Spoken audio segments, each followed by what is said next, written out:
Hello dear juniors, मैं हूं आपका श्रेयस भैया और आपका स्वागत है आपके अपने चैनल भैयास क्लासरूम में। आज हम डिस्कस करने वाले हैं BA third year political science के इंटरनेशनल रिलेशन का एक बहुत ही इम्पोर्टेंट और बहुत ही मज़ेदार टॉपिक जो कि है इंडो यूएस रिलेशन। ये वीडियोस सेंटर और स्टेट यूनिवर्सिटीज़ दोनों के बच्चे देख सकते हैं। ये एक ऐसा कॉम्प्रिहेंसिव लेक्चर होने वाला है जिसको देखने के बाद आपको कहीं भी जाने की ज़रूरत नहीं है। आपके सारे एग्ज़ाम के क्वेश्चन, आपके सारे डाउट इस टॉपिक से रिलेटेड इसी वीडियो में कैटर हो जाएँगे। आपको कंप्लीट कंटेंट मिल जाएगा कि आपको अपने एग्ज़ाम में कैसे अप्रोच करना है क्वेश्चंस को। आज हम डिस्कस करने वाले हैं मीनिंग और डेफिनेशन इंडो यूएस रिलेशन की। फिर हम डिस्कस करेंगे एवोल्यूशन की, ये इंडो यूएस रिलेशन कैसे-कैसे ग्रो किया, मतलब पोस्ट कोल्ड वॉर में क्या था, फिर कोल्ड वॉर में क्या था, फिर आज मॉडर्न डेज़ में क्या है। इस तरह करके हम अलग-अलग फेजेज़ डिस्कस करेंगे एक सीक्वेंस में। फिर हम डिस्कस करेंगे डिफरेंट पर्सपेक्टिव्स ऑफ की पर्सनैलिटीज़ कि कौन-सी वो की पर्सनैलिटीज़ और उनके पर्सपेक्टिव इंडो यूएस रिलेशन को लेकर क्या है।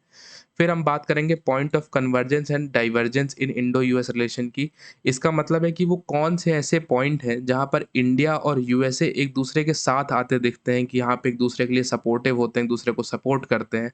उसे हम पॉइंट ऑफ कन्वर्जेंस कहते हैं। और वो कौन से ऐसे पॉइंट ऑफ कॉन्फ्लिक्ट है जहाँ पे इंडिया और यूएसए एक दूसरे से दूर होते हुए दिखते हैं या उनके बीच में कॉन्फ्लिक्ट जैसी स्थिति पैदा होती है। फिर हम बात करने वाले हैं एरियाज़ ऑफ कोऑपरेशन की कि वो कौन-कौन से एरियाज़ हैं जहाँ पर इंडिया और यूएसए एक दूसरे से कोऑपरेट करते हैं, उस कोऑपरेशन का बेनिफिट क्या-क्या है और ये एरियाज़ ऑफ कोऑपरेशन कैसे इंडो यूएस रिलेशन को इफ़ेक्ट करता है। इसके बाद मैं कुछ प्रीवियस ईयर क्वेश्चंस भी लेके आया हूँ यूनिवर्सिटीज़ के आपसे डिस्कस करने के लिए। मैं ये उम्मीद करता हूँ कि अगर आप इस लेक्चर को पूरा देखेंगे और प्रीवियस ईयर क्वेश्चंस को ध्यान से एनालाइज़ करेंगे और मेरी बातों पर ध्यान देंगे, तो आपको इसके बाहर पढ़ने की कोई ज़रूरत नहीं है। आपके बीए के क्वेश्चंस भी इसी के विदिन आएँगे। बस एक बार आपको इसको अच्छे से पढ़ना है, अपनी नोट्स प्रिपेयर करनी है and then you will be all ready for your exam.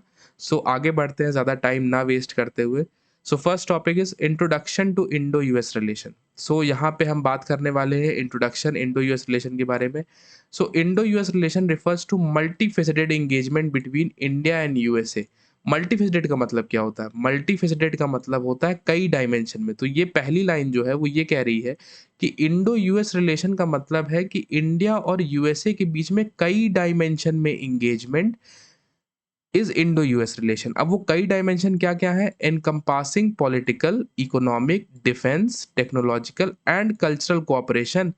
मतलब इंडिया और यूएस के बीच में मल्टी डायमेंशनल एंगेजमेंट अगर political, economic, defence, technology, culture, cooperation के क्षेत्र में है, तो ये इंडो यूएस रिलेशन को रिफ्लेक्ट करता है।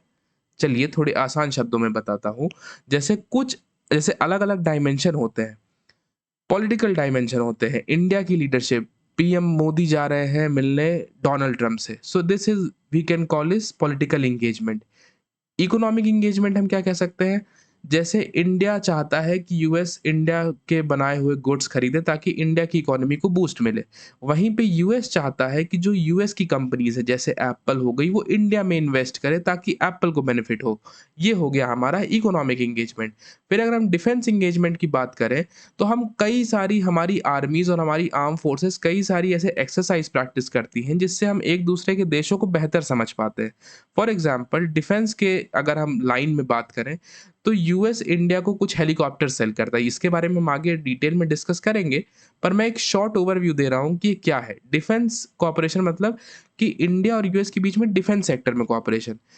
इंडिया चाहता है कि यूएस उसको नेट सिक्योरिटी प्रोवाइडर रिकॉग्नाइज करे साउथ एशियन रीजन में। साउथ एशियन रीजन मतलब मैं आपको बताऊं, अगर मैं बताऊं आपको इजी वर्ड्स में, तो जैसे मान लीजिए ये अपना इंडिया है।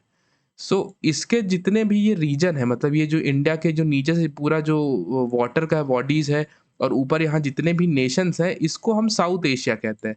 यहाँ पे इंडिया का नेट सुपीरियोरिटी यूएस रिकॉग्नाइज करी, ये हमारे डिफेंस कोऑपरेशन का पार्ट है।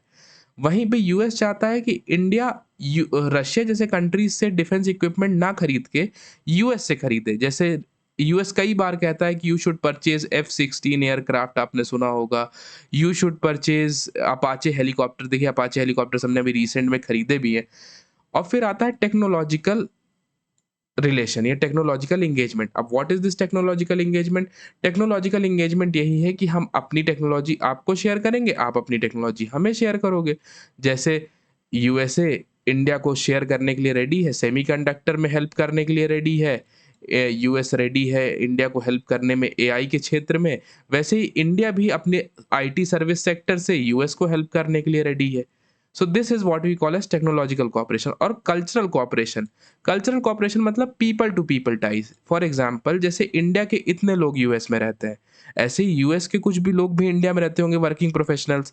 तो इन लोगों के थ्रू जो कल्चरल इंटरेक्शन होता है, जैसे इंडिया का आदमी अगर यूएस जाके रहेगा तो वो डेफिनेटली वो इंडियन कल्चर का आदमी है, तो उसके जो रहन सहन होगा, उसका जो बिहेवियर होगा, वो एक इंडियन की तरह होगा। तो ये कल्चरल इंटरेक्शन भी डिपेक्ट करता है। जैसे आप देखोगे कई ऐसे यूएस में इवेंट होते हैं जहाँ पे इंडियंस होते हैं, या यूएस के लोग इंडियंस को इनवाइट करते हैं इवेंट में, या यूएस में इंडियन इवेंट्स कंडक्ट होते हैं जहाँ पे इंडियन ही जाते हैं देखने और यूएस के भी लोग रहते हैं। तो this is what we call as cultural cooperation driven by shared democratic values. Driven by shared democratic values का मतलब क्या है कि हम दोनों ही डेमोक्रेसी हैं और हमारी दोनों की कुछ डेमोक्रेटिक वैल्यूज हैं।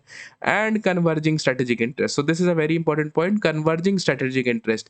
इन सब कॉपरेशन का मतलब तभी है जब दोनों देशों के इंटरेस्ट सेटिस्फाई हो। अब आप कहोगे इंटरेस्ट का मतलब भैया ऐसे बेटा, जैसे अगर मैं अपनी और आपकी बात करूं, आप इस वीडियो को क्यों देख रहे हो कि भैया मुझे ऐसा लेक्चर पढ़ा दो कि फिर मुझे अपने बीए में ज़्यादा स्ट्रेस लेने की ज़रूरत ना पड़े, मैं अपने एग्जाम की प्रिपरेशन करूं, मैं यूपीएससी की प्रिपरेशन करूं और मुझे इस टॉपिक से कंप्लीट अंडरस्टैंडिंग मिल जाए। ये आपका इंटरेस्ट है इस वीडियो को देखने का। मेरा क्या इंटरेस्ट है कि मेरे जूनियर्स अच्छे से पढ़ लें, मेरे वीडियो को लाइक कर दें, शेयर कर दें, सब्सक्राइब कर दें। ये मेरा इंटरेस्ट है। सो ये हमारे कन्वर्जिंग इंटरेस्ट हो गए।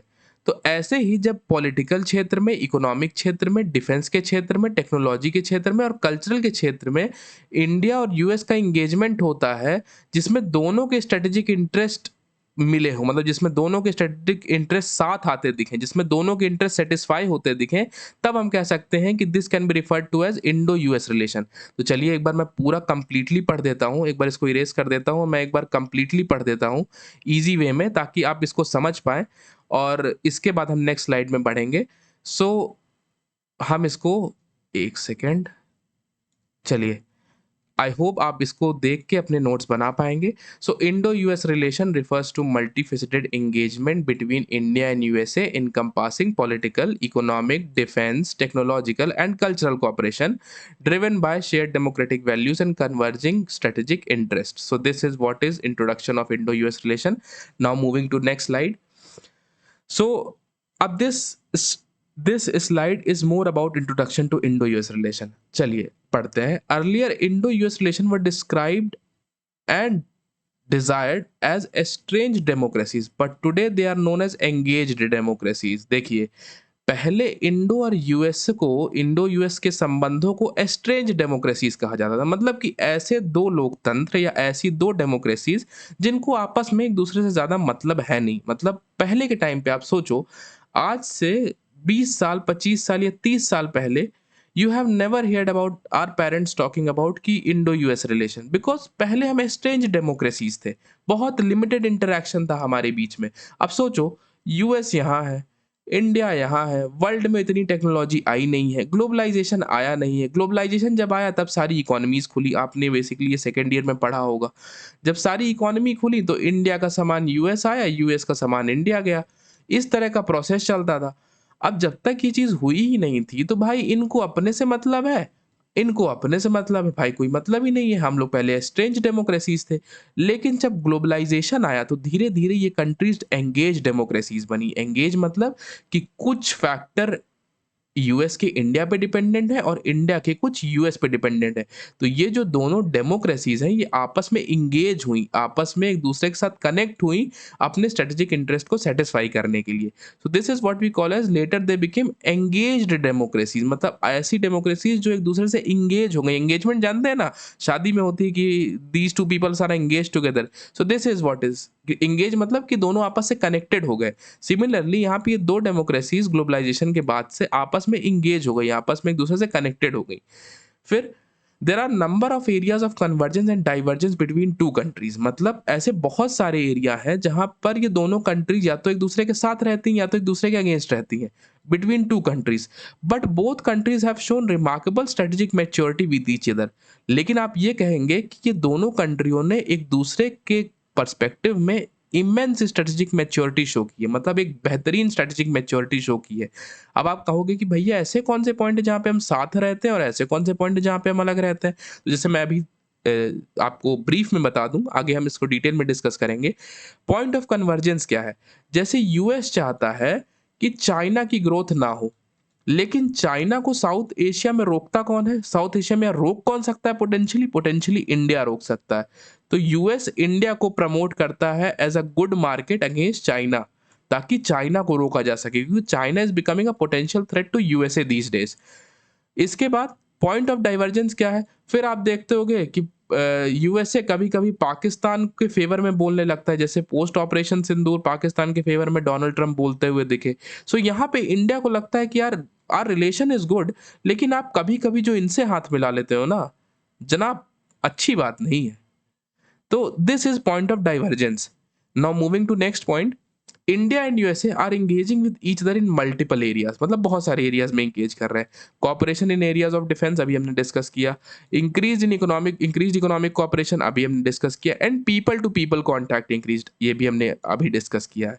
India and US show convergence in containment of China. देखिए जैसे मैंने अभी कहा था ना कि चाइना को रोकने के लिए हम यूज करते हैं, but also show divergence regarding crude oil purchase from Russia. चलिए एक पॉइंट और आ गया, मैं ये भी समझा देता हूँ, वैसे ये पॉइंट भी है पाकिस्तान वाला, मैं ये समझा देता हूँ। इंडिया आपको पता होगा कि अपनी सिक्योरिटी नीड्स को पूरी करने के लिए रशिया से ट्रेड करता है, खासकर एनर्जी ट्रेड। जैसे बहुत सारी ऐसे एनर्जी की सेक्टर हैं जहाँ पे इंडिया रशिया आपस में इन्वॉल्व होते हैं। जैसे रशिया, अगर मैं बहुत लेम टर्म में बोलूँ, तो रशिया ऑयल सेल करता है इंडिया को। अब ये चीज़ यूएसए को पसंद नहीं है कि आप बेटा मेरी और रशिया की बन नहीं रही है, और बेटा तुम इनसे जाके, इंडिया वालों तुम जाके इनसे तेल खरीद रहे हो और हमें चूना लगा रहे हो। सो दिस इज व्हाट इज, मतलब बहुत लेम टर्म में मैंने बोला, this is what it is. आगे बढ़ते हैं। आई होप अभी तक आपको समझ में आ रहा होगा। आगे बढ़ते हैं। Different views on Indo US relation, अलग अलग व्यूज इंडो यूएस रिलेशन में। तो शशि थरूर जी, आप जानते होंगे Shashi Tharoor is a very famous author, writer and a parliamentarian in India. और Shashi Tharoor is very famous for his English itself.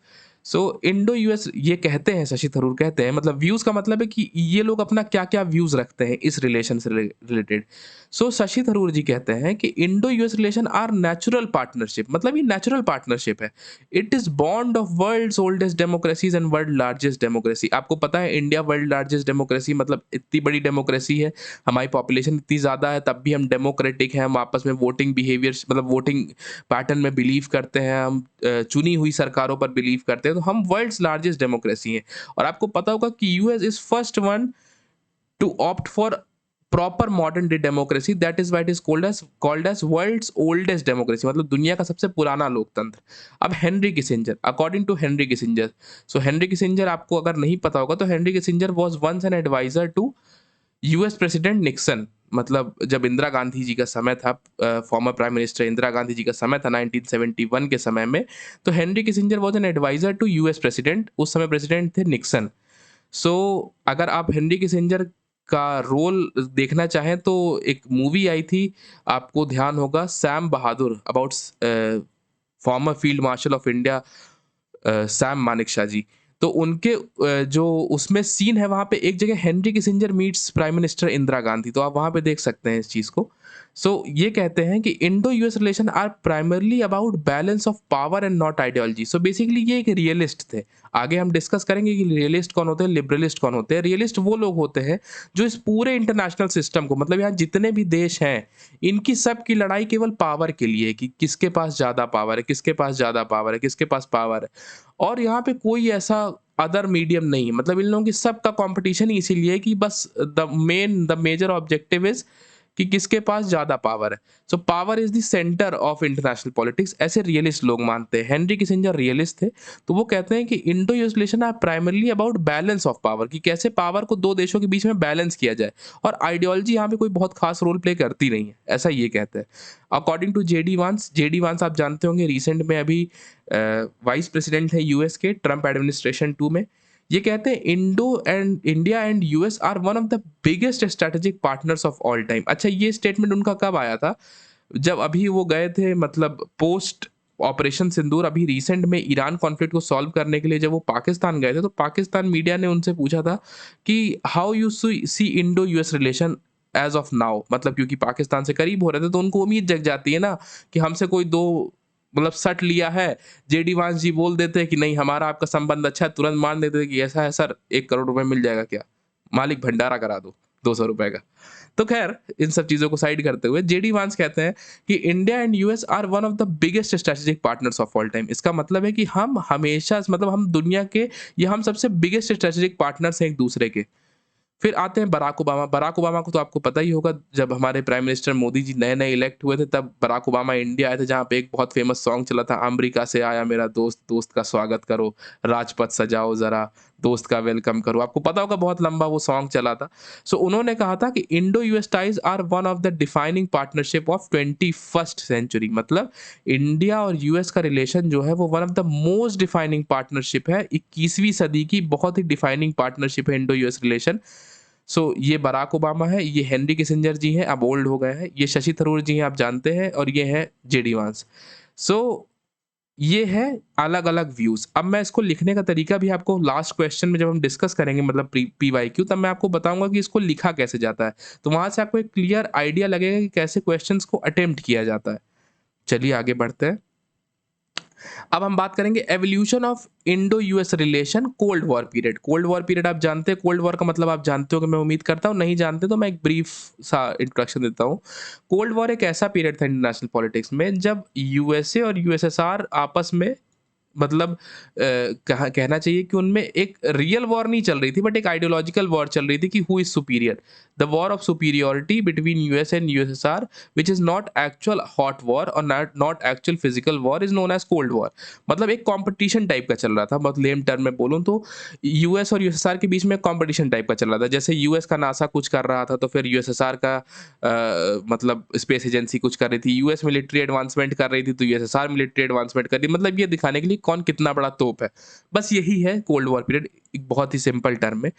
चलिए, तो पहला फेज जो कोल्ड वॉर का आता है वो था 1947 टू 1960, फेज ऑफ इनडिफरेंस। मतलब यहाँ पे हमें एक दूसरे से खासा मतलब था नहीं। तो जैसे यहाँ पे देखिए लिखा है, US companies were not attracted to India due to no communist revolution in South Asia. मतलब यूएस की जो कंपनी थी वो इंडिया की तरफ बहुत अट्रैक्टेड थी नहीं, क्योंकि इंडिया में कोई कम्युनिस्ट रेवोल्यूशन हो ही नहीं रहा था। अच्छा, कम्युनिस्ट रेवोल्यूशन का मतलब यहाँ पे क्या है कि उस समय जैसे यूएसएसआर, आपको पता होगा, एक कम्युनिस्ट रजीम थी और यूएस एक कैपिटलिस्ट आइडियोलॉजी को फॉलो करने वाली रिजीम है। तो यूएसएसआर क्या करता था कि जितने एशियन, मतलब जैसे फॉर एग्जांपल मैं यहाँ दिखाऊं, जैसे ये मान लीजिए एशिया है और ये मान लीजिए यूएसए का एरिया है, तो यूएसएसआर यहाँ सबसे बड़ा था। यूएसएसआर, आप पूछिए यूएसएसआर क्या है? यूएसएसआर ग्रुप ऑफ कंट्रीज था। वैसे आज के आप बहुत लेम टर्म में बोले तो मॉडर्न डे जो रशिया है और उसके आसपास के जो सराउंडिंग एरियाज है जैसे यूक्रेन और ये सब पहले यूएसएसआर का पार्ट होते थे। सो यही रशियन प्रेसिडेंट व्लादिमीर पुतिन का ये ड्रीम भी है to create a great Russia. Great Russia में ये यूक्रेन भी आता है। Ukraine was earlier a part of USSR, लेकिन बाद में जब डिसइंटीग्रेशन हुआ यूएसएसआर का तो यूक्रेन अलग हो गया। सो ये भी एक चीज़ है कि जो वो जिसके चलते वो वॉर लॉन्च करके रखा है उन्होंने। उनका एक ड्रीम है एक ग्रेट रशिया क्रिएट करने का। सो यूएसएसआर जैसे एशिया का सबसे मेजर कंट्री थी और मेजर पावर भी थी, तो वो चाहती थी कि जितनी इधर एशियाज़ की कंट्री है ना, उनमें सब में कम्युनिस्ट गवर्नमेंट आ जाए, क्योंकि ये कम्युनिस्ट आइडिया को फॉलो करते थे। तो चाहते थे कि सब में कम्युनिस्ट गवर्नमेंट आ जाए। कम्युनिस्ट गवर्नमेंट आ जाएगी तो ये सारी कंट्रीज़ यूएसएसआर के साथ अलाइन कर जाएगी और यूएस चाहता था कि ज़्यादातर कंट्रीज़ वर्ल्ड की हैं, उनमें कैपिटलिस्ट आइडियोलॉजी डोमिनेट करे, ताकि वो यूएस का फेवर करे। सो this was a type of competition that was going between ideologies of USSR and US. So US companies were not attracted to India due to no communist revolution in South Asia। मतलब उस समय कोई communist revolution south Asia में हो ही नहीं रहा था। South Asia मतलब इंडिया, पाकिस्तान, बांग्लादेश तो 71 के बाद हम ही ने बनाया है। इंडिया, पाकिस्तान और मतलब ये अफगानिस्तान और श्रीलंका, यहाँ पे कोई कम्युनिस्ट रेवोल्यूशन नहीं हो रहा था। जब यहाँ यूएसएसआर कोई रोल ही नहीं प्ले कर रहा था तो यूएस भी यहाँ के मतलब यहाँ के पार्ट को निगलेक्ट करके रखा था। तो यहाँ किसी की नज़र ही नहीं थी। सबकी नज़र ऊपर ही ऊपर चल रही थी, यूरोप पे थी और इधर थी, चाइना की तरफ थी, यूएस की तरफ नेशन स्टेट में थी, अफ्रीकन नेशंस में थी, पर यहाँ किसी की नज़र नहीं थी क्योंकि साउथ एशिया था। चलिए, US has no interest towards South Asian countries. देखिए वही मैंने आपको बात बताया कि यूएस का कोई इंटरेस्ट नहीं था साउथ एशियन कंट्रीज़ की तरफ। India also never involved in the matters of US and USR and kept itself out of cold war politics via NAM. NAM आपको पता होगा, हमारे जो फॉर्मर प्राइम मिनिस्टर थे पंडित जवाहरलाल नेहरू जी, उनकी आइडियोलॉजी थी नॉन अलाइनमेंट मूवमेंट या नॉन अलाइनमेंट मोशन आप कह सकते हैं, कि हम ना यूएसए के साथ जाएँगे, हम ना यूएसएसआर के साथ जाएँगे। हमारी अपनी स्ट्रैटेजिक ऑटोनॉमी है। इट मीन्स कि हमारी अपनी स्ट्रैटेजिक ऑटोनॉमी मतलब हम अपने डिसीजंस खुद लेंगे, हम इंडिपेंडेंट हैं। हम ये जो पावर ब्लॉक की पॉलिटिक्स चल रही है कि आधे देश इधर हो जाए, आधे उधर जाएँ, बाकी मेरे पीछे आएँ, ये वाला हमने खत्म करना था। वेल हमने शुरू किया कि बाकी मेरे पीछे आएँ। नैम इज़ दिस ओनली कि बाकी मेरे पीछे आएँ। तो जो कंट्रीज़ ना यूएसए के साथ जा रही थी, ना यूएसएसआर के साथ जा रही थी, वो इंडिया के साथ नैम में जॉइन कर रही थी कि हमें किसी के साथ नहीं जाना है। सो इंडिया नैम के सहारे यूएस और यूएसएसआर की पॉलिटिक्स से अपने आप को बाहर रखा था। तो जब यूएस और यूएसएसआर से आप इंडल्ज नहीं हो रहे हो, तो ऑब्वियस सी बात है कोई रिलेशन भी इनके साथ नहीं बिल्ड होगा। This is what the prospect is. आगे बढ़ते हैं 1960 से 1991 तक, फेज ऑफ बिटरनेस, मतलब थोड़ा सा मामला गड़बड़ा गया बेटा, रिश्ते थोड़े से ऊपर नीचे हो गए। अच्छा, यहाँ पे रिश्ते ऊपर नीचे क्यों हुए? आगे पढ़ते हैं। It began when US started supporting Pakistan openly and started giving defensive weapons to Pakistan. मतलब यूएस के जो प्रेसिडेंट थे, प्रेसिडेंट निक्सन, वो पाकिस्तान को ओपनली सपोर्ट करने लगे इंटरनेशनल पॉलिटिक्स में, just to contain India. USA's role during 1971 war has further affected Indo US relation. अच्छा, आपको पता होगा जब 1971 में बांग्लादेश की लिबरेशन वॉर इंडिया ने शुरू की थी, जब बांग्लादेश के रिफ्यूजी इंडिया में एंटर कर रहे थे, तो आपको पता होगा ना कि under the great leadership of former field marshal Sam Manekshaw और our former prime minister Indira Gandhi, हमने एक मिलिट्री ऑपरेशन लॉन्च किया था ईस्ट पाकिस्तान में, आपको पता होगा। तो ईस्ट पाकिस्तान को फिर हमने मतलब लिबरेट करा के हमने उनको बांग्लादेश बना दिया था। सो उस समय एक मूवी है, आपको ध्यान होगा, जिसमें कंगना रनौत जी ने एक्टिंग की है, emergency, about that is made over Indira Gandhi. वहां पे एक सीन आता है कि इंदिरा गांधी जी प्रेसिडेंट निक्सन से मिलने जाती हैं। सो निक्सन वहां पे कहते हैं कि आप भूल के भी बांग्लादेश की तरफ या ईस्ट पाकिस्तान की तरफ नजर डालने की कोशिश मत करिएगा, क्योंकि उसके पीछे यूएस मिलिट्री की माइट है। तब भी इंदिरा गांधी जी यूएसएसआर का सपोर्ट लेती हैं। यहाँ पे एक पॉइंट मेंशन नहीं है, इस पॉइंट को आप यहाँ से देख सकते हैं कि ये सॉरी चेंज हो गया था। Indo USSR treaty of peace friendship and cooperation 1971 में इंदिरा गांधी जी ने यूएसएसआर, जो कि एक अनदर बहुत बड़ा पावर ब्लॉक था, उसके साथ एक ट्रीटी साइन कर ली थी कि Indo USSR treaty of peace friendship and cooperation, मतलब इंडिया और यूएस एक दूसरे का सपोर्ट करेंगे। तो जब 1971 का वॉर हुआ, तब यूएसएसआर जो था वो इंडिया को सपोर्ट किया, यूएनएससी भी, मतलब यूएनएससी प्लेटफॉर्म पे भी, यूनाइटेड नेशन सिक्योरिटी काउंसिल में भी, और वैसे भी वोकल होके खुल के सपोर्ट किया इंडिया का कि नहीं हम आपके साथ हैं, आप परेशान मत होइए। और यूएस के जो सैंक्शन रिजीम आप कह लीजिए, या कह लीजिए कि यूएस की जो पॉलिटिकल माइट थी, उससे इंडिया को प्रोटेक्ट किया यूएसएसआर ने खड़े होके। तो हालांकि एक ये ट्रीटी भी रिस्पॉन्सिबल है इंडो यूएस रिलेशनशिप को डिटोरिएट करने में, कि जब यूएस ने इंडिया को निग्लेक्ट किया कि नहीं हमें इंडिया के साथ नहीं पाकिस्तान जाना है, तो India has very it was a very good approach that India 1971 में यूएसएसआर के साथ हाथ मिला लेता है, जिससे यूएस इंडिया का कुछ कर नहीं पाता, बट उसमें रिश्ते तो खराब हो ही गए। सो इंदिरा गांधी, वहां पे एक सीन भी दिखाया गया उस मूवी में कि व्हेन इंदिरा गांधी सेज कि प्रेसिडेंट निक्सन कॉल करते हैं, जहाँ पे यूएस की जो नेवी होती है वो बांग्लादेश के सी शोर्स पे आ जाती है, मतलब शोर्स मतलब कोस्ट लाइन, मतलब तट पे आ जाती है। तो प्रेसिडेंट निक्सन फोन करते हैं कि यूएस मिलिट्री आ चुकी है आपसे लड़ने। फिर इंदिरा गांधी जी डिक्लेयर करती हैं कि बांग्लादेश फ्री हो गया। फिर इनको फ़ोन आता है कि यूएस मिलिट्री इनको बताती है प्रेसिडेंट निक्सन को कि वहाँ पे तो इंडियन आर्मी खड़ी है, गार्लैंड्स मतलब फूल का बुके लेके हमारा स्वागत करने के लिए। देन इंदिरा गांधी जी इनको अगेन कॉल करती है निक्सन जी को, और कहती हैं कि president Nixon welcome to Bangladesh. सो मतलब हमने डिक्लेयर कर दिया, हमने बना दिया Bangladesh. So this was all story, मैंने बता दिया थोड़ा लेक्चर को इंटरेस्टिंग बनाने के लिए। वेल ये आपको अपने पेपर में लिखना नहीं है, बट मैंने एकदम कोर में आपको कॉन्सेप्चुअल अंडरस्टैंडिंग देने के लिए कि हाँ ऐसा ऐसा ऐसा ऐसा हुआ था, ताकि आपको कहानी याद रहेगी तो आप फिर ये पॉइंट्स लिख लोगे। बट अगर आप सिर्फ पॉइंट्स लिखोगे तो आपको याद करने में प्रॉब्लम होगी। सो इस तरह हम इस दोनों पॉइंट को देख लिए कि it began when US started supporting Pakistan openly and started giving defensive weapons to Pakistan. और दूसरा पॉइंट है कि यूएस का रोल 1971 वॉर में, जिसने इंडो यूएस रिलेशन को रिफ्लेक्ट इफेक्ट किया। और आप ये भी कह सकते हैं कि India's treaty with USSR, Indo USSR peace, friendship and cooperation treaty 1971 की, इसने भी इंडो यूएस रिलेशनशिप को इम्पैक्ट किया। चलिए हम आगे बढ़ते हैं। ये स्लाइड आपको क्लियर कर दिया मैंने, अब यहाँ पे आप इसको नोट कर सकते हैं अपने नोट्स में चाहें तो। आगे बढ़ते हैं। So the second is evolution of post-Cold War politics. Evolution of Indo-US relation in post-Cold War politics. So 1991 से 1999 तक, अब ये क्या है, 1991 से 2011 तक डिस्कस करने वाले हैं हम यहाँ पे कि कैसे पोस्ट कोल्ड वॉर एरा में इंडो यूएस रिलेशनशिप इवॉल्व हुआ।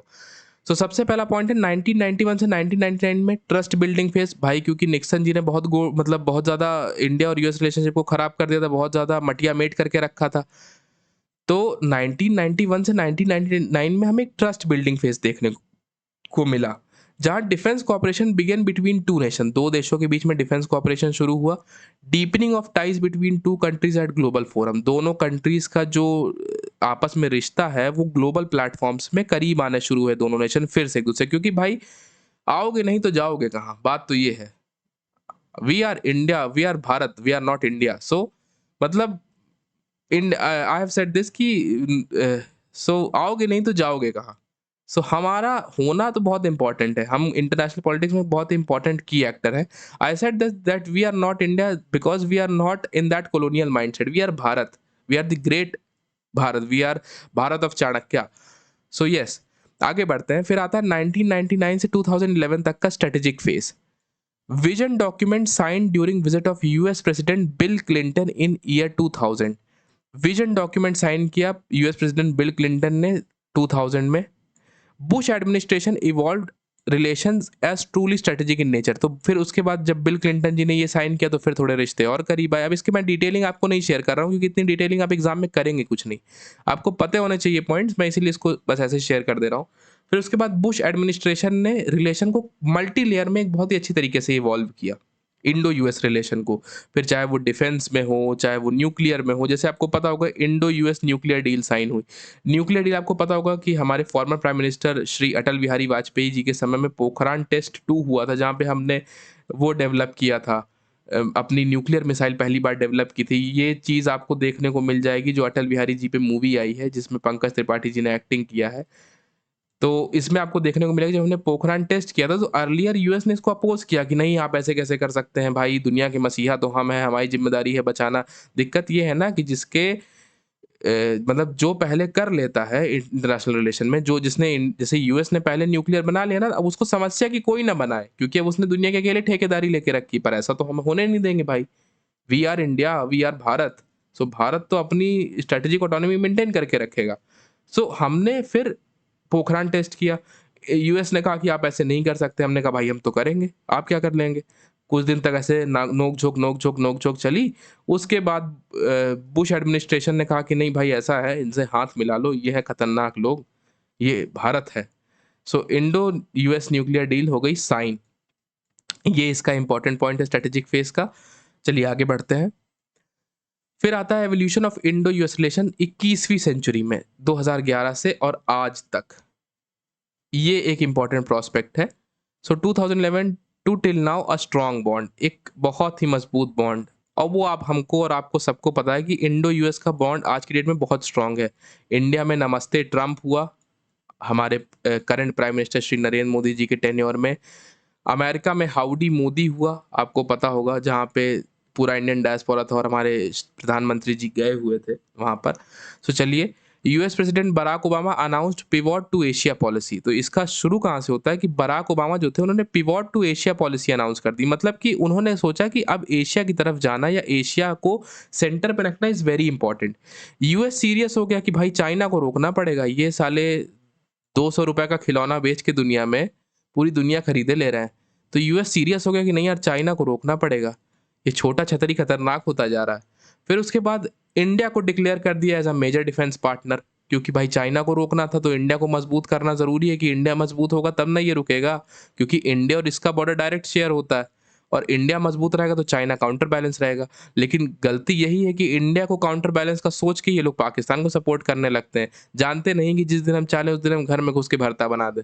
खैर, फिर ट्रंप एडमिनिस्ट्रेशन 1 आया जिसने रीनेम किया एशिया पैसिफिक के रीजन को एज इंडो पैसिफिक रीजन। अच्छा, एशिया पैसिफिक और इंडो पैसिफिक, अब आप सोच रहे हो क्या है, जैसे मान लीजिए ये हमारा प्यारा देश भारत है, मैं माउस से बना रहा हूँ तो उतना अच्छा नहीं बन पा रहा है। सो ये जो समुद्र का इलाका है पूरा, यहाँ पे जो पानी का इलाका है, पहले इसे एशिया पैसिफिक कहा जाता था। ट्रम्प एडमिनिस्ट्रेशन आया, उसने कहा नहीं, एशिया पैसिफिक क्यों कहोगे, ये इंडिया का इलाका है तो इसको कहो इंडो पैसिफिक रीजन। तो ये इंडो पैसिफिक एरिया हो गया पूरा, ये जो पूरा एरिया हो गया, ये पूरा मैरीटाइम एरिया, इसको इंडो पैसिफिक रीजन कहा जाने लगा। फिर इसके बाद आगे देखते हैं, India projected as net security provider in South Asia. मतलब इंडिया को मान लिया गया कि इंडिया इस एरिया की रक्षा करेगा, इंडिया यहाँ का अकेला गार्जियन है, पापा है इधर का, और यही इंडिया ही पूरी इस एरिया का रक्षा करेगा, इंडिया ही इस एरिया को प्रोटेक्ट करेगा।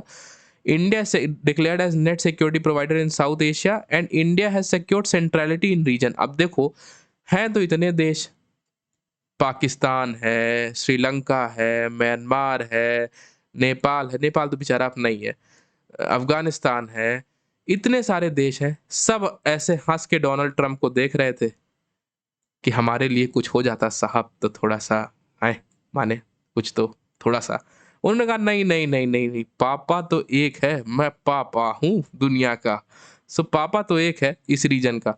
तो इन कंट्रीज़ के बीच में जब अमेरिका ने कह दिया कि भाई इंडिया नेट सिक्योरिटी प्रोवाइडर है इस रीजन का, इसका मतलब ऑब्वियस सी बात है कि इतने देशों में इंडिया सेंट्रल पोजीशन में आ गया कि India owned a centrality in the position. India is important, India is centre to this religion, मतलब रिलेशन। फॉर एग्जाम्पल, अगर मैं बताऊं, आपके घर में कोई फंक्शन हुआ, तो इस फंक्शन में अगर आपके घर वालों ने आपको एक इंपॉर्टेंट टास्क दे दिया कि नहीं, ये पूरा फंक्शन जो है ये आप ही देखोगे, तो आप उस पूरे फंक्शन की सेंट्रलिटी बन गए ना, आप सेंटर पॉइंट बन गए, कि आप बहुत इंपॉर्टेंट पर्सन हो, आप ही के हाथ में सब कुछ है। वैसे ही India became a centre point in this region. इसको मैं क्लियर कर देता हूँ, इसको आप अपने नोट्स में नोट डाउन कर लीजिएगा, हम आगे बढ़ते हैं। फिर फाउंडेशनल एग्रीमेंट्स की चलिए कुछ बात कर लेते हैं। इंडिया यूएस के बीच में कुछ फाउंडेशनल इंपॉर्टेंट हिस्टोरिक एग्रीमेंट जो साइन हुए, आप यहाँ पे देख सकते हैं, हमारे प्राइम मिनिस्टर श्री नरेंद्र मोदी जी और ये डोनाल्ड ट्रंप कुछ हिस्टोरिक एग्रीमेंट्स को साइन करते हुए। So first agreement is logistic exchange memorandum of agreement, LEMOA 2016। तो इन एग्रीमेंट्स को आप लर्न कर लीजिएगा बाय नेम, क्योंकि ये आप एग्जाम में लिखेंगे तो आपके एग्जामिनर पे एक बहुत ही पॉजिटिव इम्पैक्ट डालेगा। तो ये कहता है कि both India and US can access their military and air base for refuelling and repair purpose. मतलब जैसे कोई बेस इंडिया में है, फॉर एग्जांपल यहाँ पे मान लीजिए है, मान लीजिए मैं आपको बताऊं, जैसे कि यहाँ पे है मान लीजिए श्रीनगर एयरबेस, और यूएस में मान लीजिए कोई एयरबेस है मैनहट्टन एयरबेस।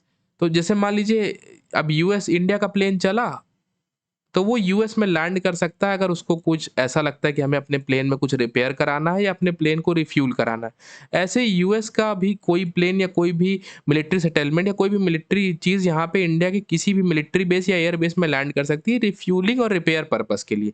ध्यान रखिएगा, रिफ्यूलिंग और रिपेयर पर्पस के लिए, हेल्प के लिए नहीं। फिर आता है second agreement, communication compatibility and security agreement, COMCASA 2018, ये 2018 में साइन होता है। Any conversation between India and US leadership will be encrypted and private. अच्छा, इसका इंपॉर्टेंस क्या था कि कोई भी बात मोदी जी हमारे ट्रंप से करेंगे और ट्रंप हमारे मोदी जी से करेंगे, ये प्राइवेट रहने वाली है, हाईली इनक्रिप्टेड रहने वाली है, कि मतलब कोई भी बीच में आके सुनेगा नहीं इनकी बात की क्या बात हुई है, केवल इन दो लीडर्स के बीच में बात होगी, जिससे इन दोनों लीडर्स और इन दोनों नेशंस के बीच का ट्रस्ट ज़्यादा मजबूत होगा।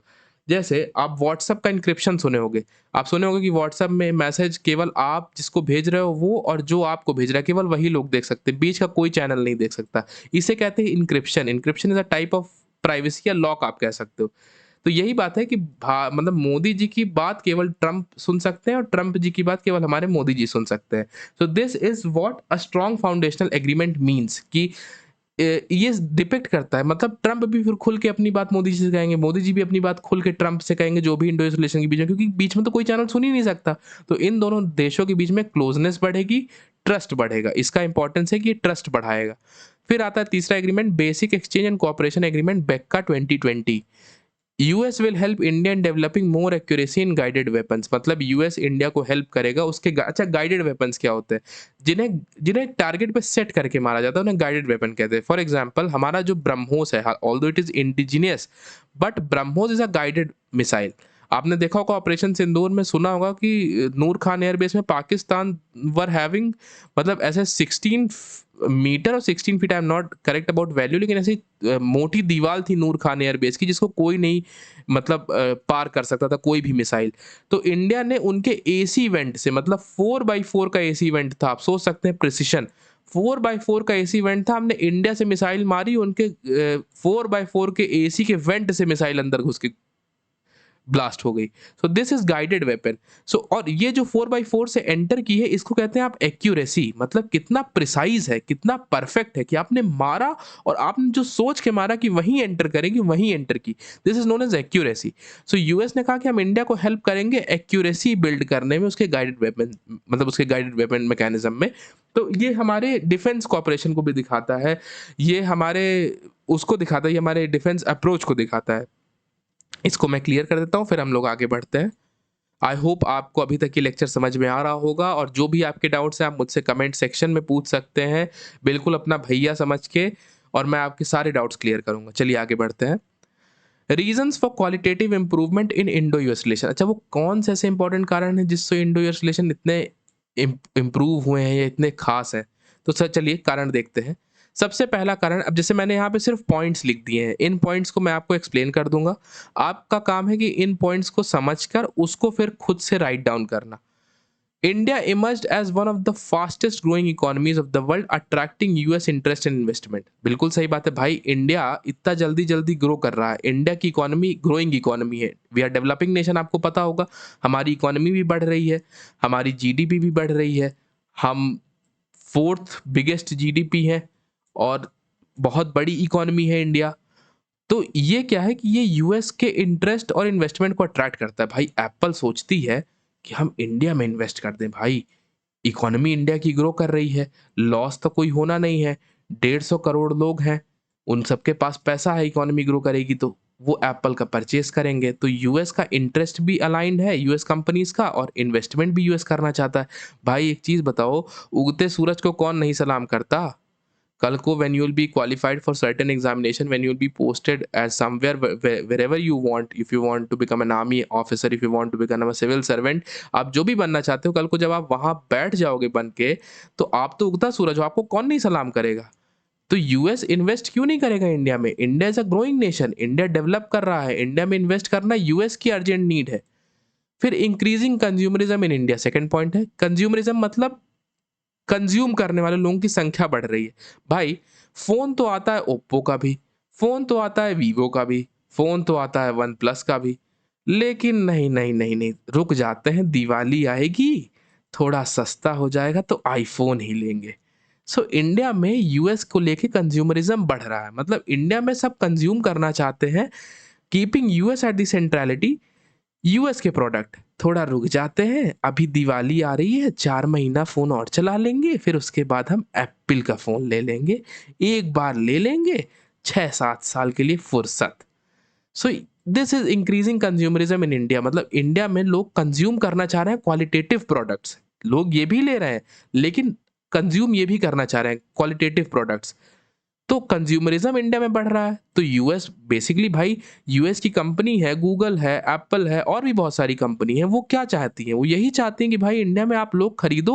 और भाई वो इंडिया कब प्रमोट करेगा कि आप नहीं नहीं यूएस कंपनी का सामान खरीदो? जैसे इंडिया, जैसे क्या फर्क पड़ता है कंज्यूमरिज्म का, अगर आप पूछे मुझसे रिलेशन में, तो आपने देखा होगा जब इंडिया चाइना का संबंध खराब हुआ था, तो इंडिया ने कह दिया था कि चाइनीज प्रोडक्ट खरीदना बंद कर दो। तो यूएस चाहता है कि इंडिया यूएस का रिलेशन अच्छा रहे, ताकि इंडिया यूएस के कंपनीज को कभी भी रोके ना या कभी भी कुछ करे ना। तो increasing consumerism in India also attract US company and US interest toward India. So ये पॉइंट दोनों से को आपस में इंटरलिंक्ड है, वन और टू, लेकिन आप अलग अलग लिखेंगे तो बेहतर होगा। फिर आता है ever expanding middle class in India. भाई इंडिया में ना मिडिल क्लास एक्सपैंड कर रहा है, तो ये बेसिकली तीनों ही पॉइंट आपस में लिंक है। मिडिल क्लास इंक्रीज कर रहा है, उनका कंजम्पशन बढ़ रहा है, उनका कंजम्पशन बढ़ रहा है, उनकी नीड बढ़ रही है। वो चला एप्पल, मतलब चला वीवो का भी फोन सकते थे, लेकिन अब सब एप्पल का फोन चलाएंगे। मिडिल क्लास के बच्चे, मतलब मिडिल क्लास के जो मतलब अच्छे बच्चे क्या, मतलब जो थोड़े समृद्ध मिडिल क्लास होते हैं, वो अपने बच्चों को फॉरेन भी भेजते हैं पढ़ने के लिए।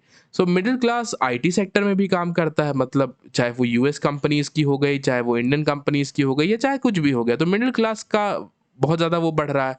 तो आईटी सर्विसेज़ जो इंडिया में प्रोवाइड होती है उसमें मिडल क्लास का एक बहुत बड़ा रोल है, क्योंकि मिडल क्लास ही वर्क करने वाला, वर्किंग क्लास तो वही है। तो एवर एक्सपैंडिंग मिडिल क्लास में भी 3 चीज़ें हैं, आप कह सकते हैं। मतलब जो इसमें मोस्ट इम्पोर्टेंट पॉइंट है वो यही है कि इन्वेस्टमेंट बढ़ रहा है, मिडिल क्लास का कंजम्पशन बढ़ रहा है, मिडिल क्लास सामान खरीदना चाहता है। फिर आप कह सकते हैं मिडिल क्लास का एम्प्लॉयमेंट बहुत ज़्यादा है, मिडिल क्लास एम्प्लॉयड होता है आईटी सेक्टर में, यूएस कंपनीज़ में, हर जगह। तो एवर एक्सपैंडिंग मिडिल क्लास। फिर आता है कंटेनमेंट ऑफ चाइना। इस पे हम लोग पहले भी डिस्कस करते आ रहे हैं कि चाइना को रोकना बेटा आज के दिन में सबसे बड़ी चैलेंज है। इंडिया के लिए भी सबसे ज़रूरी है और यूएस के लिए भी सबसे ज़रूरी है। क्यों? क्योंकि अब वो ना यूएस को चाइना भजता नहीं है। भाई तुम होगे नेता अपने उधर के, हम हैं नेता अपने इधर के। हमारा जो मन आएगा हम वो करेंगे। पर अगर इसको रोकना है तो इंडिया को मजबूत बनना पड़ेगा, क्योंकि इंडिया ही है जो चाइना को रोक सकता है। इंडिया ही है। क्योंकि अब पूछोगे कि नहीं सर, मतलब भैया इंडिया कैसे रोक सकता है, आप बताओ मेरे को। इंडिया ऐसे रोक सकता है बेटा कि हमारे पास 150 करोड़ की पॉपुलेशन है। हमारे पास पॉपुलेशन डिविडेंड बहुत हाई है। हमारे पास एजुकेट मतलब यूएस की कुल 30 करोड़ पॉपुलेशन है, हमारे यहाँ कुल 30 करोड़ स्टूडेंट्स हैं। और इन 30 करोड़ में I am very proud to say कि 51% आर हमारी गर्ल्स, हमारी सिस्टर्स, हमारी बहनें, और आप लोग जो ये वीडियो को देख रहे हो, 51% आप लोग हो। India has lot of potential इस रीजन में ग्रो करने का और चाइना को काउंटर करने का। इतना सोचो, इतना जिसके पास ह्यूमन रिसोर्स हो, इतना जिसके पास स्टूडेंट हो, सोचो उसका वर्कफोर्स कितना हाई होगा अगर सही तरीके से इन्वेस्ट किया जाए। इंडिया में लोग अनएम्प्लॉयड हैं बिकॉज दे आर नॉट मतलब they are not getting opportunity to invest their workforce. और चाइना में डेवलपमेंट इतना तेज इसीलिए हुआ क्योंकि पॉपुलेशन उनकी भी ज़्यादा थी, बट उसने अपने पॉपुलेशन के जो वर्क था उसको चैनलाइज कर दिया। मतलब एम्प्लॉयमेंट को चैनलाइज कर दिया, अपनी इकोनॉमी से लेके लोगों को जोड़ दिया, इसलिए वो इतना तेज प्रोग्रेस कर गया। कल को इंडिया भी प्रोग्रेस करेगा, एंड नोट माय वर्ड कि कल को हमारा भारत भी प्रोग्रेस करेगा। And when all Bharat will progress ना, तो इस रीजन की सेंट्रलिटी केवल इंडिया ओन करेगा। ऊपर रशिया, नीचे इंडिया, इधर अमेरिका, बस यही 3 पावर सेंटर होने वाले हैं वर्ल्ड के। So containment of China is a very important point. Then fifth point is presence of Indian diaspora in USA. अच्छा आप सोचो मेरी बात, हाउडी मोदी क्यों हुआ? What is the purpose of howdy Modi? What is the purpose of Namaste Trump? Relation तो increase करने का था ही। डायस्पोरा क्या होता है बता देता हूँ। डायस्पोरा जो हमारे भारतीय लोग यूएस में रह रहे हैं उन्हें हम डायस्पोरा कहते हैं, इंडियन डायस्पोरा कहते हैं। सो हाउडी मोदी में आप देखे होंगे कि वो जो ह्यूस्टन का स्टेडियम था उसमें इंडियंस वर ऑल देयर। अब सोचो इतने इंडियंस यूएसए में रह रहे हैं। If US will give priority to our leadership, our Indian leadership, तो ये जो इंडिया के लोग हैं इनमें से मैं कहता हूँ पूरे नहीं 30% यूएस सिटीजन होंगे जो वोट करते होंगे। वो यूएस को, यूएस के डेमोग्राफिक स्ट्रक्चर पे सपोर्ट करेंगे। मतलब यूएस की पार्टीज को वोट करेंगे, यूएस के पॉलिटिकल स्ट्रक्चर को प्रमोट करेंगे। इसके ऊपर उठ के देखो तो इंडियन डायस्पोरा यूएस के डेवलपमेंट में कंट्रीब्यूट कर रहा है। ये जो 100% इंडियंस वहाँ पे हैं, मतलब जो 100 इंडियंस हैं वहाँ पे, ये सबके सब यूएस में काम कर रहे हैं, सबके सब यूएस की इकोनॉमी प्रमोट कर रहे हैं, सबके सब यूएस में कंपनीज ओन कर रहे हैं। अब तो इतना मतलब वो आ गया है कि सुंदर Pichai, Google, you know all this. So Indian diaspora एक बहुत इंपॉर्टेंट रोल प्ले करता है इंडो यूएस रिलेशनशिप को रेगुलेट करने में। यूएस आज तक मतलब पोस्ट 1991, मतलब जब वो बिटरनेस का फेज खत्म हुआ उसके बाद से यूएस हमको इतना सेंसिटिवली देख इसीलिए रहा है कि इंडियन डायस्पोरा का प्रेजेंस इतना हाई होता जा रहा है यूएस में कि यूएस की पॉलिटिक्स, यूएस की पॉलिसीज कई बार अब इंडियन डायस्पोरा को देख के इन्फ्लुएंस होती है कि भाई इंडियंस ना बुरा मान जाए, नहीं तो otherwise it will leave a bad impact on our country. फिर छठवां पॉइंट है China's aggressive behaviour in ocean region. आप सुने होंगे साउथ चाइना सी के बारे में। आई डोंट नो कि आप लोग सुना है कि नहीं साउथ चाइना सी के बारे में। साउथ चाइना सी एक ऐसा रीजन है, मतलब उस पूरे सी में चाइना अपनी ऑटोनॉमी मानता है, कहता है कि भाई ये पूरा सी मेरा है। जबकि वहाँ पे ताइवान भी है, वहाँ पे अदर ईस्ट एशियन कंट्रीज हैं, लेकिन उनको निगलेक्ट करता है, उनको सप्रेस करता है। तो चाइना का ये जो एग्रेसिव बिहेवियर बढ़ रहा है ओशन रीजन में कि नहीं भाई हम ही हैं जो है, तो यूएस चाहता है कि इंडिया उससे कहे कि तुम ही तुम हो तो क्या तुम हो, और हम ही हम हैं तो क्या हम हैं।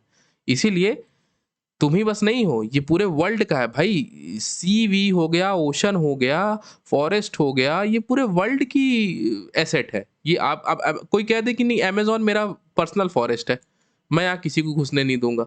अमेजोन वर्ल्ड का है भैया, वर्ल्ड की वहां पे it is lungs of the world. It is not your private entity कि तुम उसको प्राइवेट बना लो।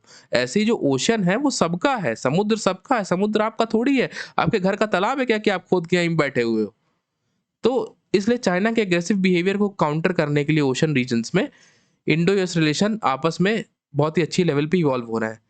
फिर all these factor contributed in qualitatively strengthening Indo US relation. So यही सारे factors qualitatively Indo US relation को स्ट्रेंथन करने के लिए रिस्पॉन्सिबल है। देखिए मैंने इसको स्लाइड को क्लियर कर दिया। आई होप आपको ये सारे पॉइंट समझ में आ गए होंगे। मैंने बहुत ही फनी वे में समझाने की कोशिश की है एंड आई थिंक कि आप इसको अगर इंटरेक्टिवली देखोगे तो आप ये सारे पॉइंट समझ पाओगे। सो ये है, चलिए हम आगे बढ़ते हैं। फिर आता है challenges and divergence in Indo US relation. अब भाई देखो, हर रिश्ते में कुछ ना कुछ फूट तो होती ही है। हर रिश्ते में कभी ना कभी लड़ाई तो होती ही है। मम्मी पापा की लड़ाई हुई, भाई बहन की लड़ाई हुई, भले बड़े नेम प्रेम से रह रहे हैं पर थोड़ी बहुत लड़ाई तो होगी भाई, थोड़ी बहुत किसी बात में खींचातानी तो होगी ही। अब आपने अपनी बहन की चॉकलेट खा ली, अब बहन आपको ढूंढ रही है कि भाई तुम मिलो तो मैं बताऊं। या आपने चॉकलेट रखी थी, चॉकलेट सोची कि अकेले खा जाएंगे, 50-50 बहन ने रो के 50 करा ली। अब भाई बुरा तो लगेगा। सो कोई भी रिश्ता हो, भले ही कितना अच्छा हो, पर बीच में थोड़ा बहुत पॉइंट ऑफ कॉन्फ्लिक्ट तो आता ही है और यही किसी रिश्ते की खूबसूरती भी है। खैर, चलिए हम डिस्कस करते हैं। First point is India's unclear stand on Russia Ukraine war. अच्छा, आपने देखा होगा जब भी ग्लोबल कॉन्फ्लिक्ट होता है, इंडिया कहता है कि हम पीस, प्रॉस्पेरिटी और वेलफेयर चाहते हैं। इंडिया कभी नहीं कहता कि नहीं जंग बंद कर दो, रशिया गलत है, यूक्रेन गलत है। और अमेरिका चाहता है कि कहो कि रशिया गलत है, कह दो ना कि रशिया गलत है, कह दो ना +2, कह दो ना -2। खैर, मजाक से हट के, तो रशिया को कहता है कि आप रशिया को कहो ना कि भाई गलत हो तुम। इंडिया क्यों कहे भाई? इंडिया पागल है? भाई हम तेल खरीदते हैं, हम अपने स्ट्रेटेजिक इंटरेस्ट रशिया से जुड़ा हुआ है। रशिया हमारा आज का दोस्त है, 1971 से रशिया दोस्त है। इफ यू रिमेंबर, अपने पीछे ट्रीटी डिस्कस की है, treaty of friendship cooperation, Indo USSR treaty. So India's unclear stand on Russia Ukraine war, मतलब ये बहुत मॉडर्न इशू ऑफ डाइवर्जेंस या चैलेंजेस है कि भाई इंडिया बहुत अनक्लियर है इंडिया रशिया यूक्रेन वॉर को लेके। कह देता है कि शांति रहनी चाहिए लेकिन किसी को ब्लेम नहीं करता। Second, India's defence dependence on Russia and US CAATSA act. अब देखिए यूएस कार्टसा क्या है, मैं ये अच्छे से बताता हूँ। India's defence dependence on Russia क्या है? इंडिया अपना मेजर मतलब 50% एक्सपोर्ट आज की डेट में भी रशिया से लेता है। आपको पता होगा S-400 जो हमारे ऑपरेशन सिंदूर में जो यूज हुआ था, जिसने पाईजान लोगों को मार के भूत बना दिया था, वो हमने रशिया से खरीदा है।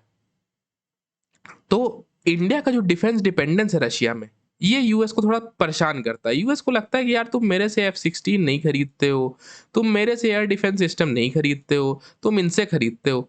अब यूएस काटसा क्या है? Countering America's adversary through sanction act. ये एक लॉ है जो यूएस में पास हुआ है। यूएस काटसा एक लॉ है जो यूएस में पास हुआ है। ये क्या कहता है? यूएस काटसा का मतलब है कि कोई भी कंट्री अगर एंटी यूएस एलिमेंट, मतलब ऐसे एलिमेंट जो यूएस के अगेंस्ट है, जैसे ईरान है, रशिया है, अगर इनसे इंगेज करता है तो हम उसके ऊपर countering America's adversary through sanction act, मतलब उनको सैंक्शन उनके ऊपर लगाएंगे कि तुम इनसे क्यों इंगेज कर रहे हो। पर इंडिया के ऊपर वो थोड़ा लगाने में झिझकते हैं कि भाई ये हमारे काटसा के अंदर आता है, लेकिन अब क्या बताएं, तुम थोड़ा सा, अब वही बात है, अपने आदमी हो, जबकि हम आदमी किसी के नहीं है। हम शुरू से ही इंडिपेंडेंट और स्ट्रेटेजिकली मजबूत रहे हैं। तो ये सोचता है कि यार अब तुम अपने हो, अब क्या बताएं, तुम कर देते हो, क्या बताएं, तुम रशिया के पास चले जाते हो, तुम ईरान में जाके चाहबार पोर्ट बना लेते हो। तो यूएस काटसा आड़े आता है। इंडिया का डिफेंस डिपेंडेंस रशिया में। अच्छा, आपको एक चीज और बताऊं, interesting fact out of this. अभी वर्ल्ड में रिसेंटली हुआ क्या कि when operation Sindoor occurred, so Pakistan was using US based technology, like जैसे F-16 यूज किया या और भी यूएस बेस्ड टेक्नोलॉजी यूज किया। पर इंडिया का S-400 और रशियन सिस्टम ने इसको बीट कर दिया। सो वर्ल्ड में एक नोशन क्रिएट हो गया कि यूएस, मतलब यूएस मिलिट्री और the might of US military, the equipment of US military is still far powerful than American military. So इसके चलते भी US is somewhere disappointed with India. This is I mean this is a current scenario, ये आप mention ना करो तो भी कोई दिक्कत नहीं है, बट ये मैंने आपको एक्स्ट्रा एक पॉइंट बता दिया कि दिस इज ऑल्सो कि यूएस क्या है मॉडर्न मल्टी डायनेमिक्स में, जब ऑपरेशन सिंदूर, इसलिए आप देखिए कि ऑपरेशन सिंदूर में ट्रम्प हैज सेड कि नहीं इंडिया के तो 13 राफेल गिरे हैं एंड ये हुआ है, टू डिफेंड हिज स्टैंड कि नहीं भाई हमारा डैमेज नहीं हुआ है, हमारा F-16 माइटी था, हमारा डिफेंस सिस्टम माइटी था। लेकिन ऐसा है नहीं, S-400 has provided enough damage, और वर्ल्ड की जितनी मेजर कंट्रीज हैं वो ये जान रही हैं कि कहीं यूएस का military system Russian military system के आगे फेल तो नहीं हो गया है। बिकॉज अच्छा आप पूछोगे भैया अगर ऐसा होगा तो फिर क्या होगा, ऐसा होगा तो बेटा ये होगा कि फिर सारी वर्ल्ड की कंट्रीज यूएस से क्यों डिफेंस खरीदेंगे, फिर वो रशिया से खरीदेंगे, रशिया की इकोनॉमी को बूस्ट मिलेगा जो कि यूएस के लिए थ्रेट है। तो second point is India defence dependence on Russia, मतलब इंडिया की डिफेंस डिपेंडेंस रशिया में, हम S-400 खरीदते हैं, हम मिग खरीदते थे, तो ये सब सारी चीजें हैं। फिर तीसरी चीज human rights and democratic concerns raised by USA. अच्छा देखिए दिक्कत क्या है ना कि यूएसए अपने आप को समझता है कि वो ठेकेदार है पूरी दुनिया की ह्यूमन राइट्स का और डेमोक्रेटिक कंसर्न्स का ठेकेदार है। यूएस बताएगा कि आप डेमोक्रेटिक हो कि नहीं हो, यूएस बताएगा कि आपके यहाँ ह्यूमन राइट्स फॉलो होते हैं कि नहीं होते हैं। तो यूएस कहता है कि इंडिया में ना ह्यूमन राइट्स नहीं फॉलो होते, माइनॉरिटीज के साथ अत्याचार होता है, आप डेमोक्रेसी नहीं हो, आप बदमाशी से चुनाव करा लेते हो, कुछ कुछ डेमोक्रेटिक नहीं हो आप। ऐसा नहीं है। आपकी डेफिनेशन क्या है डेमोक्रेसी की, that can not define the global, the global structure. India की डेमोक्रेसी इतनी विविड है कि यूएस कैन नॉट डिफाइन कि इंडिया डेमोक्रेटिक है कि नहीं है। बट ये भी एक पॉइंट ऑफ कन्वर्जेंस है, मतलब डाइवर्जेंस है। इंडिया इसी बात पे इंडिया कंसर्न करता है कि सर आप हमारी विविड नहीं जानते हो ना कि हम कितने विविड हैं। हमारे यहाँ 8 किलोमीटर में भाषा और खाना बदल जाता है। आप बताओगे कि हम डेमोक्रेटिक हैं क्या नहीं है, आप बताओगे कि हम ह्यूमन राइट के लिए सर्व करते हैं कि नहीं करते हैं। सो यहाँ पे थोड़ा सा जब यूएस ये चीज़ ग्लोबल प्लेटफॉर्म में बोलता है तो इंडिया को ये चीज़ अच्छी नहीं लगती। फोर्थ चीज deep state allegation over US for its interest general election 2024। अच्छा डीप स्टेट क्या है, डीप स्टेट आप समझ लो यूएस का एक ऐसा मैकेनिज्म है, एक यूएस का एक ऐसा मैकेनिज्म है कि यूएस को जहां की रिजीम पसंद नहीं आती, मतलब जहां की रिजीम की यहाँ की रिजीम यूएस के इंटरेस्ट में काम नहीं कर रही है, वहाँ की रिजीम को यूएस चेंज कर देता है। कैसे चेंज कर देता है, हैवी मनी इन्वेस्ट कर देता है, खूब मनी इन्वेस्ट कर देता है, जैसे बांग्लादेश में हुआ। शेख हसीना को भागना पड़ा, इतना बड़ा आउटरीच कैसे हुआ भाई, कहीं ना कहीं से फॉरेन इन्वेस्टमेंट आई थी, पक्का आई थी फॉरेन इन्वेस्टमेंट, क्योंकि ऐसा हो ही नहीं सकता। सो डीप स्टेट एलिगेशन इसको कहते हैं, डीप स्टेट मतलब जब यूएस अपने इंटरेस्ट के लिए इंटरनली पैसा लगा दे, इतना झोंक के पैसा लगा दे कि वहाँ इंस्टेबिलिटी क्रिएट हो जाए। सो ऐसे आपको पता होगा इलॉन मस्क अभी तो ट्रम्प एडमिनिस्ट्रेशन 2 का पार्ट नहीं है, but when he was a part and he left that, so उन्होंने एक ट्वीट किया था जिसमें उन्होंने कहा था कि इंडिया के जनरल इलेक्शन 2022, जनरल इलेक्शन 2022 मतलब लोकसभा इलेक्शन 2024 का जो था, वहां पे यूएस ने मनी पुश किया था इंडिया की गवर्नमेंट को गिराने के लिए, मतलब इंडिया में रिजीम चेंज करने के लिए कि दूसरी गवर्नमेंट आ जाए। Although it has no scientific basis, आप जनरल इलेक्शन 2024 नहीं भी लिखोगे, it has no scientific, it is just based on a tweet की जो इलॉन मस्क ने कहा था। ये मैंने ऐड कर दिया क्योंकि इट रिप्रेजेंट्स कि आप भाई Elon Musk was a part of US administration एक समय पे। सो आप जनरल इलेक्शन को ना भी हटाओ तो भी आप इसको कह सकते हो कि डीप स्टेट एलिगेशन। और इंडिया हमेशा से डेमोक्रेटिक स्ट्रक्चर का फेवर करता रहा है कि नहीं भाई डेमोक्रेसी होनी चाहिए, किसी देश की सरकार को उसके अपने से चलने दो ना। Why are you trying to create hustle and bustle in the area जहाँ पे आपको कोई मतलब नहीं है। सो इंडिया सेज कि सो यही बात है, मतलब एक second let me select the pen. यही बात है कि डीप स्टेट एलिगेशन यूएस के ऊपर है, यूएस अपने फायदे के लिए डीप स्टेट का यूज करता है। अभी एक आर्टिकल आया था द हिंदू में, मैं आपको बताऊं कि अभी जब मणिपुर वायलेंस चल रहा था तो वहां पे स्टार लिंक पाया गया। अब स्टार लिंक आपको पता होगा इलॉन मस्क का प्रोडक्ट है and it is an US internet, मतलब it is an US internet system जिसको किसी भी कनेक्टिविटी की जरूरत नहीं पड़ती, वो सैटेलाइट से कनेक्टेड होता है, सैटेलाइट से इंटरनेट प्रोवाइड होता है डायरेक्ट। सो जब इंडिया की गवर्नमेंट ने मणिपुर में इंटरनेट बैन कर दिया था तब एक रिपोर्ट आई थी कि star link is being detected, star link detect हुआ है मणिपुर के एरिया में। सो ये भी यूएस के डीप स्टेट इंगेजमेंट का दिखाता है कि कैसे वो इंगेज था इंडिया में हसल या बसल क्रिएट करने के लिए अपने इंटरेस्ट के लिए। अब आता है fifth point, US equal inclination toward Pakistan to counter balance India. हाँ ये तो भाई आप लोग जानते हो कि यूएस क्या है, पाकिस्तान पे भी उतना ही डिपेंडेंट है। अचानक ट्रम्प आएंगे, कहेंगे वो that Asim Munir was a very good guy, I met him, मतलब आसिम मुनीर बहुत अच्छे व्यक्ति थे, मैं उनसे मिला, वो मुझे देखते ही मेरे पैरों में आ गए। कहे पाई जान 1 करोड़ मिल जाता, 200 रुपए का भंडारा करा दो, 4 दिन से खाना नहीं खाया। सो यूएस का इंक्लिनेशन जो है पाकिस्तान की तरफ टू काउंटर बैलेंस इंडिया, जब भी इंडिया कोई एक्टिविटी करता है या इंडिया जहां पावरफुल होने लगता है वहाँ पे यूएस तुरंत ही आ जाएगा, पाकिस्तान को सपोर्ट करने लगेगा, तुरंत पाकिस्तान की बात करने लगेगा। ये नहीं जानते कि 9/11 का जो कल्प्रिट था, he was sitting in Pakistan only. ख़ैर, सो पाकिस्तान की तरफ यूएस का जो इंक्लिनेशन है ना, वो भी इंडिया को थोड़ा-सा इफ़ेक्ट करता है कि भाई ये साहब बात गलत है। आप या तो हमसे एंगेज कर लो या तो हमारे दुश्मनों से एंगेज कर लो। एक तरफ आप चाहते हो कि हम आपके लिए चाइना से लड़ें, मतलब चाइना को कंटेन करें। दूसरी तरफ आप हमें फँसाने के लिए पाकिस्तान से एंगेज करते हो। That is wrong.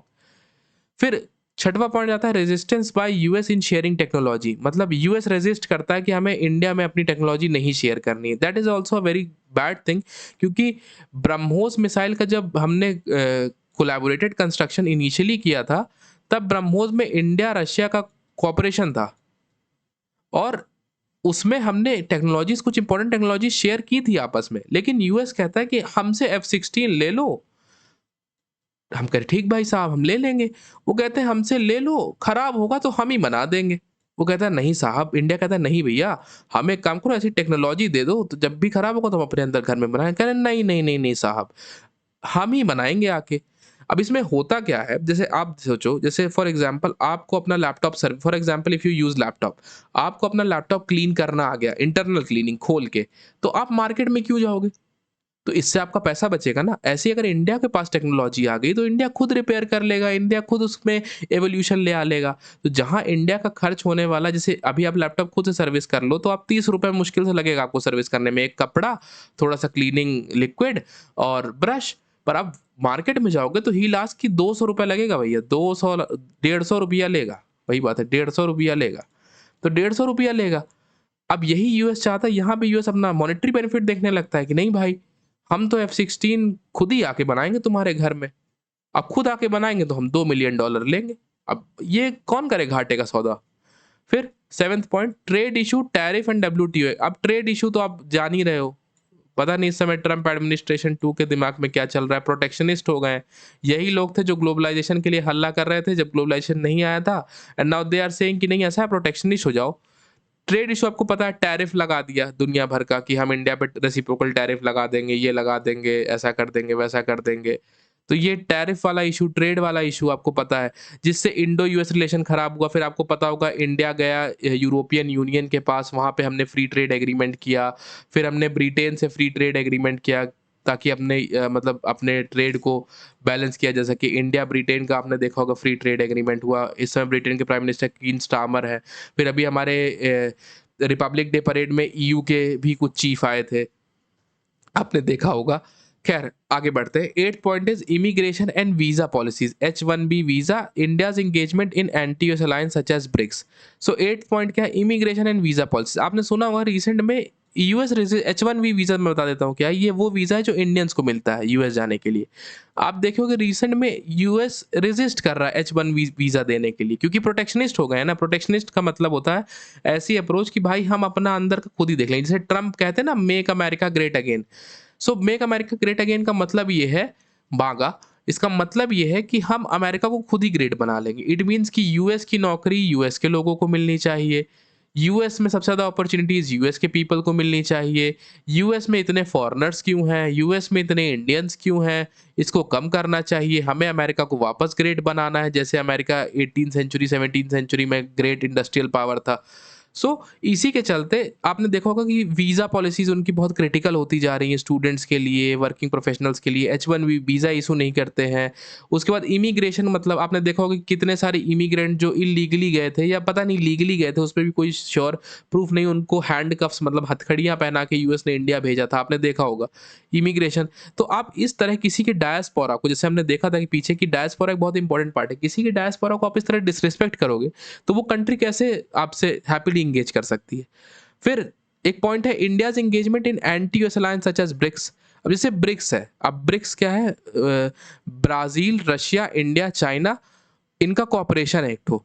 अब इंडिया क्या है ना, इंडिया दोनों तरफ इंगेज करता है। इंडिया G20 भी ऑर्गेनाइज कराता है जहाँ पे यूएस आता है, सारी बड़ी कंट्रीज आती हैं।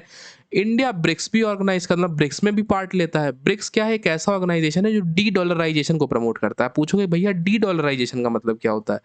सो बेटे, डी डॉलराइजेशन का मतलब होता है कि ये जो ब्रिक्स की, हाँ, वेट अ सेकेंड, यस, जो ये ब्रिक्स की कंट्रीज हैं ये मानती हैं कि वर्ल्ड को डॉलर ही क्यों डोमिनेट करे? मतलब ऑब्वियस सी बात है, वर्ल्ड को डॉलर ही क्यों डोमिनेट करे? वर्ल्ड का सारा ट्रेड डॉलर में ही क्यों हो? भाई हम भी अपने उसमें ट्रेड कर सकते हैं। इसमें इंडिया और रशिया बात करते हैं रूबल रूपी कॉपरेशन के बारे में कि रूबल और रूपी में बात करेंगे। तो अब ये चीज़ जब ट्रम्प आए थे, आपको पता होगा, जब ट्रम्प एडमिनिस्ट्रेशन 2 आया था, मतलब जब ट्रम्प प्रेसिडेंट दूसरी बार बने थे, तो उन्होंने कहा था कि जो कंट्रीज एंटी यूएस काम कर रही हैं उन्हें बहुत हैवी मतलब सैंक्शन या बहुत हेवी प्रेशर झेलना पड़ेगा यूएस की तरफ से। प्लीज़ बी अवेयर कि आप एंटी यूएस काम मत करिए, क्योंकि भाई ये ग्लोबल लीडर हैं, इनको अपने आप को नेता समझते हैं कि इनके खिलाफ पर कोई काम ना करे, बल्कि ये इनके खिलाफ हम काम नहीं कर रहे हैं, हम अपनी स्ट्रेटेजिक इकोनॉमी मेंटेन कर रहे हैं। कोई ज़रूरी है कि हम डॉलर में ही खरीदें सब चीज़? हम स्ट्रांग होंगे तो हम अपने रुपी में खरीदेंगे, हमारा रुपी स्ट्रांग बनेगा, हम उसमें खरीदेंगे। सो ये ब्रिक्स जो है ये डी डॉलराइजेशन को प्रमोट करता है कि वर्ल्ड में सिर्फ डॉलर की ऑटोनॉमी नहीं होनी चाहिए कि हर जगह बस डॉलर डॉलर डॉलर डॉलर, और मतलब और भी इकोनॉमीज होनी चाहिए। तो ब्रिक्स में इंडिया का एंगेजमेंट, तो India's engagement in anti US alliance such as BRICS, ये थोड़ा सा अमेरिका को काटता है इंडिया से कि नहीं भाई ये तो बताओ हमारे ये रिश्तेदार थे, अब गद्दारी कर दी तो कोई क्या करे। तो खैर ये आता है ब्रिक्स की बात। फिर हम आगे बढ़ते हैं।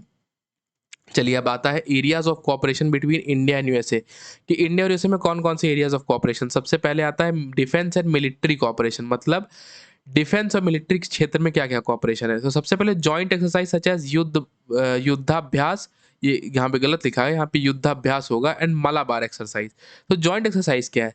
जब दो देशों की सेना, आप यहाँ पिक्चर में देख सकते हैं, दो देशों की सेना साथ में प्रैक्टिस करती है एक दूसरे की मिलिट्री एफिशिएंसी को इंक्रीज करने के लिए, उसे हम जॉइंट एक्सरसाइज कहते हैं। इससे दोनों कंट्रीज की जो सेनाएं हैं इनमें इंटर ट्रस्ट बढ़ता है, कि भाई भरोसा बढ़ता है कि यूएस को भरोसा है इंडिया पे, इंडिया को भरोसा है यूएस पे। और कभी ऐसी सिचुएशन आती है जहाँ पे इनको साथ में ऑपरेट करना पड़े तो ये अच्छे से ऑपरेट कर सकते हैं।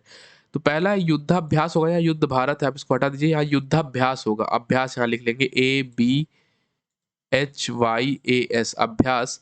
और मालाबार एक्सरसाइज। फिर defence cooperation directed against Chinese threat. बिल्कुल सही बात है भाई, मैंने अभी इतने पहले हम लोग पॉइंट डिस्कस करते आ रहे हैं कि चाइना के अगेंस्ट जो थ्रेट है उसके लिए डिफेंस कॉपरेशन जरूरी है। फिर बुश एडमिनिस्ट्रेशन ने फाउंडेशन ले की थी, ये हमने शुरू में पढ़ लिया। फिर बराक ओबामा ने इंडिया को क्रूशियल डिफेंस पार्टनर कहा था, ये भी हम लोगों ने शुरू में पढ़ लिया। फिर ये तीनों इंपॉर्टेंट एग्रीमेंट्स भी हम लोग पढ़ चुके हैं। इसके अलावा अगर हम बात करें तो इंडिया ने अभी रिसेंट में अपाचे हेलीकॉप्टर्स खरीदा है और P-81 एयरक्राफ्ट खरीदे हैं यूएस से। तो ये भी हमारे एक डिफेंस इंगेजमेंट का पार्ट है, एक मिलिट्री कॉपरेशन का पार्ट है। और ये देखिए लास्ट में लिखा है US deals of Apache helicopter and P-81 aircraft. So India ने अभी ये चीज़ें खरीदी हैं यूएस से। सो ये हमारे डिफेंस कॉपरेशन को दिखाता है। आगे बढ़े। Indo Pacific and quad cooperation. Second point of cooperation is Indo Pacific and Quad cooperation. So collaboration in Indo Pacific to ensure free and open Indo Pacific. मतलब इंडो पैसिफिक का reason free होना चाहिए। It means कि वहाँ पे कोई threat ना हो कि वहाँ पे चाइना आके बैठा है, वहाँ पे कोई और देश आके बैठा है। It should be free for the world. So Indo Pacific में फ्री और ओपन कोलैबोरेशन, मतलब फ्री और ओपन एरिया इंश्योर करने के लिए इंडिया और यूएस का कोलैबोरेशन। फिर कोलैबोरेशन अंडर क्वाड। क्वाड आप जानते होंगे, इंडिया, यूएस, जापान, ऑस्ट्रेलिया एक साथ ऑपरेट करते हैं। ये क्वाड ग्रुपिंग है, आपने पढ़ा भी होगा क्वाड। यहाँ पे इंडिया, यूएस, जापान, ऑस्ट्रेलिया साथ में कोऑपरेट करते हैं चाइना को काउंटर करने के लिए। चाइना को तो आपको पता ही कितना बड़ा थ्रेट बनता जा रहा है। फिर मैरीटाइम सिक्योरिटी और फॉस्टर डेवलपमेंट। अब मैरीटाइम सिक्योरिटी क्या है? मतलब पानी में सुरक्षा या तट या समुद्री क्षेत्र की सुरक्षा, और दोनों का परस्पर विकास, माने फॉस्टर दोनों का मतलब दोनों का इक्वल डेवलपमेंट, दोनों लोग डेवलपमेंट प्रमोट करें, इक्वल डेवलपमेंट। फिर आता है space collaboration. Collaboration between ISRO and NASA. आपको पता होगा इसरो इंडिया का इंडियन स्पेस रिसर्च ऑर्गेनाइजेशन है, और नासा आपको पता होगा कि अमेरिका का है। जो आता है ना कि नासा ने दिवाली में भारत की फोटो खींची जहाँ पे light light light light light light, although photo fake रहती है बट ऐसे लाइट लाइट लाइट लाइट, इसको ज़्यादा से ज़्यादा शेयर करें। खैर ये वही वाला नासा है, पर ये ऐसा काम नहीं करता है, पर बता रहा हूँ मैं। फिर development of joint satellite mission, मतलब इन दोनों ने, इसरो और नासा ने मिलकर एक जॉइंट सैटेलाइट मिशन डेवलप किया, जैसे Nisar earth observation. Nisar earth observation एक सैटेलाइट है जो इसरो और नासा का कोलैबोरेटेड अप्रोच है, जो अर्थ ऑब्जर्वेशन के लिए बनाई गई है। अर्थ में मतलब ऑब्जर्व करने के लिए, ताकि अर्थ के इवेंट ऑब्जर्व किए जा सके, नेचुरल क्लैमिटीज को प्रिडिक्ट किया जा सके, क्लाइमेट चेंज और इस तरह की चीज़ें। तो इसको मैं क्लियर कर देता हूँ, आप लोग इसको अपने नोट्स में नोट डाउन कर लीजिएगा, फिर हम आगे बढ़ते हैं। फिर आता है counter terrorism cooperation. Counter terrorism cooperation although ये आज की डेट में डिक्लाइन होता हुआ दिख रहा है, पर पहले के समय में it was very good and it was at a great extent. So intelligence sharing, CIA आपको पता होगा, सेंट्रल इंटेलिजेंस मतलब अमेरिका की intelligence agency, central intelligence agency of America. ये इंटेलिजेंस कलेक्ट करता है कि मतलब कहीं ऐसा होने वाला है, कहीं आतंकी हमला होने वाला है, तो उसका इंटेलिजेंस इंडिया को प्रोवाइड करता है। Support in listing terrorist eight UN via UNSC 1267 sanctions committee. अच्छा, यूएनएससी 1267 सैंक्शंस कमिटी क्या है? ये एक ऐसी कमिटी है जो यूएन की बनाई हुई है। ये 9/11 के अटैक जो अब यूएस में हुए थे, आपको पता होगा, जहाँ पे एरोप्लेन जाके बिल्डिंग्स में क्रैश कर रहे थे, उसके बाद ये स्ट्रेंथन हुई थी ये कमिटी। ये तालिबान को बेसिकली, इनिशियली ये तालिबान के टेरर को रोकने के लिए बनाई गई थी, लेकिन बाद में ये 9/11 के बाद और स्ट्रांग हुई, और इसका काम है कि जो जैसे ग्लोब के बड़े टेररिस्ट है ना, उनको लिस्ट करे, उनका वीज़ा बैन करे, उनका ट्रैवल बैन करे, उनके जो इंटरनेशनल एसेट है, जैसे मनी है उनकी इंटरनेशनल बैंक्स में, उसे फ्रीज करे, ताकि उन्हें एकदम पूरी तरीके से पैरालाइज किया जा सके।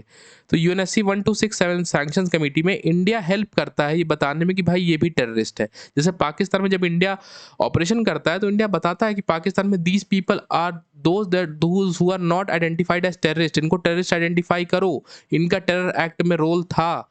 सो it is support in listing terrorist, मतलब इंडिया सपोर्ट करता है टेररिस्ट को लिस्ट करने में। कहाँ? यूएनएससी 1267 सैंक्शंस कमेटी में। अब जैसे ये देखिए, intelligence by CIA to NSG during Akshardham temple attack. आपको पता होगा अक्षरधाम टेम्पल पे टेरर अटैक हुआ था। उस समय CIA ने एनएसजी को, एनएसजी आपको पता होगा National Security Guards, one of the elitest force of India, और बहुत ही हाई ऑपरेशनल सक्सेस रेट है इनका। एनएसजी की 51 एसएजी, मतलब 51 स्पेशल एक्शन ग्रुप, आपको पता होगा एनएसजी में दो ग्रुप होते हैं, एक 51 एसएजी होता है और एक 52 एसएजी होता है। 52 एसएजी एयर हाईजैक को रोकने के लिए होता है कि प्लेन हाईजैक हो गया, और 51 एसएजी एंटी टेरर को रोकने के लिए होता है। सो एनएसजी की 51 एसएजी को सीआईए ने इंटेलिजेंस दिया था कि अक्षरधाम टेम्पल में टेरर अटैक होने वाला है। फिर एनएसजी ने ऑपरेशन वज्र शक्ति कंडक्ट किया और सारे टेररिस्ट को सक्सेसफुली न्यूट्रलाइज या एलिमिनेट कर दिया। So this is what is cooperation in counter terrorism cooperation between India and USA. Then next point is health and pharmaceutical cooperation, मतलब India is called pharmacy of the world. आपको पता होगा India pharmacy of the world कहा जाता है, नहीं पता तो आपको आज पता चल जाएगा कि इंडिया में इतनी मेडिसिन बनती है कि India is pharmacy of the world. India पूरी दुनिया को दवाई देता है। जैसे आपने सुना होगा, जब कोविड आया तो आपने देखा होगा कि हमारे प्राइम मिनिस्टर श्री नरेंद्र मोदी जी ने बहुत सारे देशों को हमारी कोविड वैक्सीन भेजी। जो इंडिया की डेवलप्ड कोविड वैक्सीन थी वो भी भेजी, बहुत दिन तक एक्सपोर्ट्स की, क्योंकि हम फार्मेसी है वर्ल्ड की। तो supply more than 40% generic medicine from India to USA. 40% दवाइयाँ इंडिया से यूएसए जाती हैं। फिर यूएस ने, आपको पता होगा, सपोर्ट दिया था हमें, कुछ सपोर्ट बेड सिस्टम दिया था उसके समय पे। कोविड-19 जब सेकेंड वेव आ रही थी, जब सांस लेने में दिक्कत हो रही नहीं, ऑक्सीजन के कुछ सिलेंडर यूएस ने हमें दिए थे। कोविड-19 वैक्सीन कोऑपरेशन, ये देखिए आ गया ये पॉइंट, मैं अभी डिस्कस ही कर रहा था। फिर US support during Covid, India second Covid wave, ये मैंने बता दिया। स्पेशल बेड सपोर्ट दिया था, ऑक्सीजन टैंकर्स यूएस ने कुछ कुछ हेल्प किए थे। सो ये सब हमारे आपस में हेल्थ और फार्मास्यूटिकल कोऑपरेशन है। इसको मैं क्लियर कर देता हूँ, एक बार आप इसको अच्छे से देख लेंगे, नोट कर लेंगे अपने नोट्स पे, और हम बढ़ते हैं आगे। अब आता है अगला point of cooperation, that is education. Aha, wait a second, this is this education and people to people ties। 30,000 plus student in US from India हर साल, मतलब ये शायद मेरे हिसाब से पर ईयर का रेशियो होगा कि हर साल 15,000 से ज़्यादा बच्चे यूएस जाते हैं इंडिया के पढ़ाई करने के लिए।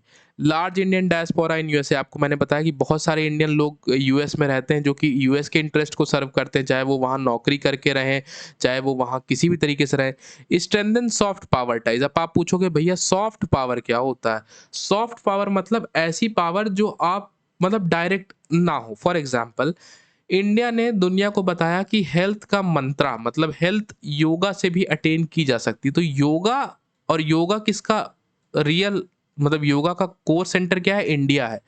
तो इंडिया योगा को as a soft power use कर सकता है वर्ल्ड के लोगों को हेल्थ के लिए अट्रैक्ट करने पे।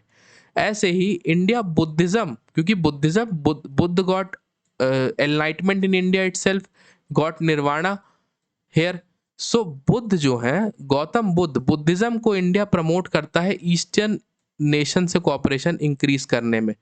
आपको पता होगा चाइना इसीलिए दलाई लामा को बुद्धिस्ट लीडर कंसीडर नहीं करता है, क्योंकि दलाई लामा कहते हैं कि China is merely interested in its private benefit, मतलब चाइना केवल अपना बेनिफिट देखता है। China is not good for Buddhism, not for Buddhist people, it has no religious ideology. क्योंकि आपको पता होगा चाइना ने तिब्बत को कैप्चर किया था। तो दलाई लामा जो है वो इंडिया में अभी रहते हैं, आपको पता होगा। तो चाइना दलाई लामा को इसीलिए क्रिटिसाइज करता है कि इंडिया ये बुद्धिज्म का जो सॉफ्ट पावर है वो यूज़ करके चाइना के जितने साथ में ये एशियन स्टेट लगे हैं, फिर चाहे वो जापान हो गया, चाहे ताइवान हो गया, थाईलैंड हो गया, मलेशिया हो गया, सिंगापुर हो गया, ये जितने भी ईस्ट एशियन स्टेट हैं, यहाँ पे इंडिया अपने स्ट्रेंथ को मजबूत कर रहा है सॉफ्ट तरीके से। मतलब कि हम तो बुद्ध की धरती हैं। आपने सुना होगा ना, ऐसे कई बार प्रधानमंत्री श्री नरेंद्र मोदी जी कहते हैं कि हम तो बुद्ध की धरती, हम तो शांति की धरती हैं, ऐसा वैसा। तो बुद्ध की धरती means this is soft power, कि हम बुद्ध की धरती हैं। सो this is what Bihar Buddha की भूमि है, आपने सुना होगा। सो this is what soft power is. So strengthen soft power ties. ऐसे ही जब इंडियन लोग यूएस में जाते हैं ना, तो ये हमारी सॉफ्ट पावर है। ये डायरेक्ट तो कुछ नहीं करेंगे, डायरेक्ट यूएस के अगेंस्ट खड़े नहीं होंगे, डायरेक्ट यूएस में वॉर नहीं कर सकते ये, लेकिन ये यूएस में इतना मेजर कंट्रीब्यूशन करते हैं कि ये हमारे सॉफ्ट पावर है। अगर ये कंट्रीब्यूशन करना बंद कर दें तो यूएस की इकोनॉमी डाउन वर्ल्ड की तरफ जाने लगे। So this is what soft power is. Then comes the next point, technological cooperation, initiative on critical emerging technology iCET. ये इंडिया यूएस के बीच में कॉपरेशन है। क्रिटिकल इमर्जिंग टेक्नोलॉजी जैसे क्रिटिकल मिनरल्स हो गया या बहुत सारी ऐसी चीज़ें हो गई, इसके बीच में कॉपरेशन। देन सेमीकंडक्टर कॉपरेशन हमने शुरू में डिस्कस किया था। एआई इन क्वांटम कंप्यूटिंग कोलैबोरेशन, ये भी हमने शुरू में डिस्कस किया है। हालांकि अभी इंडिया ने अपना सेमीकंडक्टर प्लांट खुद से इंट्रोड्यूस कर दिया, लेकिन इनिशियली यूएस ने हेल्प किया था। फिर Apple and IT sector of India, मतलब एप्पल जैसी कंपनीज इंडिया आती हैं और हमारी आईटी सेक्टर जैसी कंपनीज वहाँ की अमेजॉन जैसी कंपनीज को सपोर्ट प्रोवाइड करती हैं, क्योंकि हमारा आईटी सेक्टर वर्ल्ड में सबसे स्ट्रांग है, आपको पता होगा। तो फिर आता है trade and investment. 190 billion plus bilateral trade. 190 billion, आप सोच सकते हो कि हम लोग एक दूसरे के लिए कितने इंपॉर्टेंट। हमने मिल के 190 बिलियन का ट्रेड आपस में किया। इंडिया और यूएस ने आपस में मिल के 190 बिलियन डॉलर्स का ट्रेड किया है।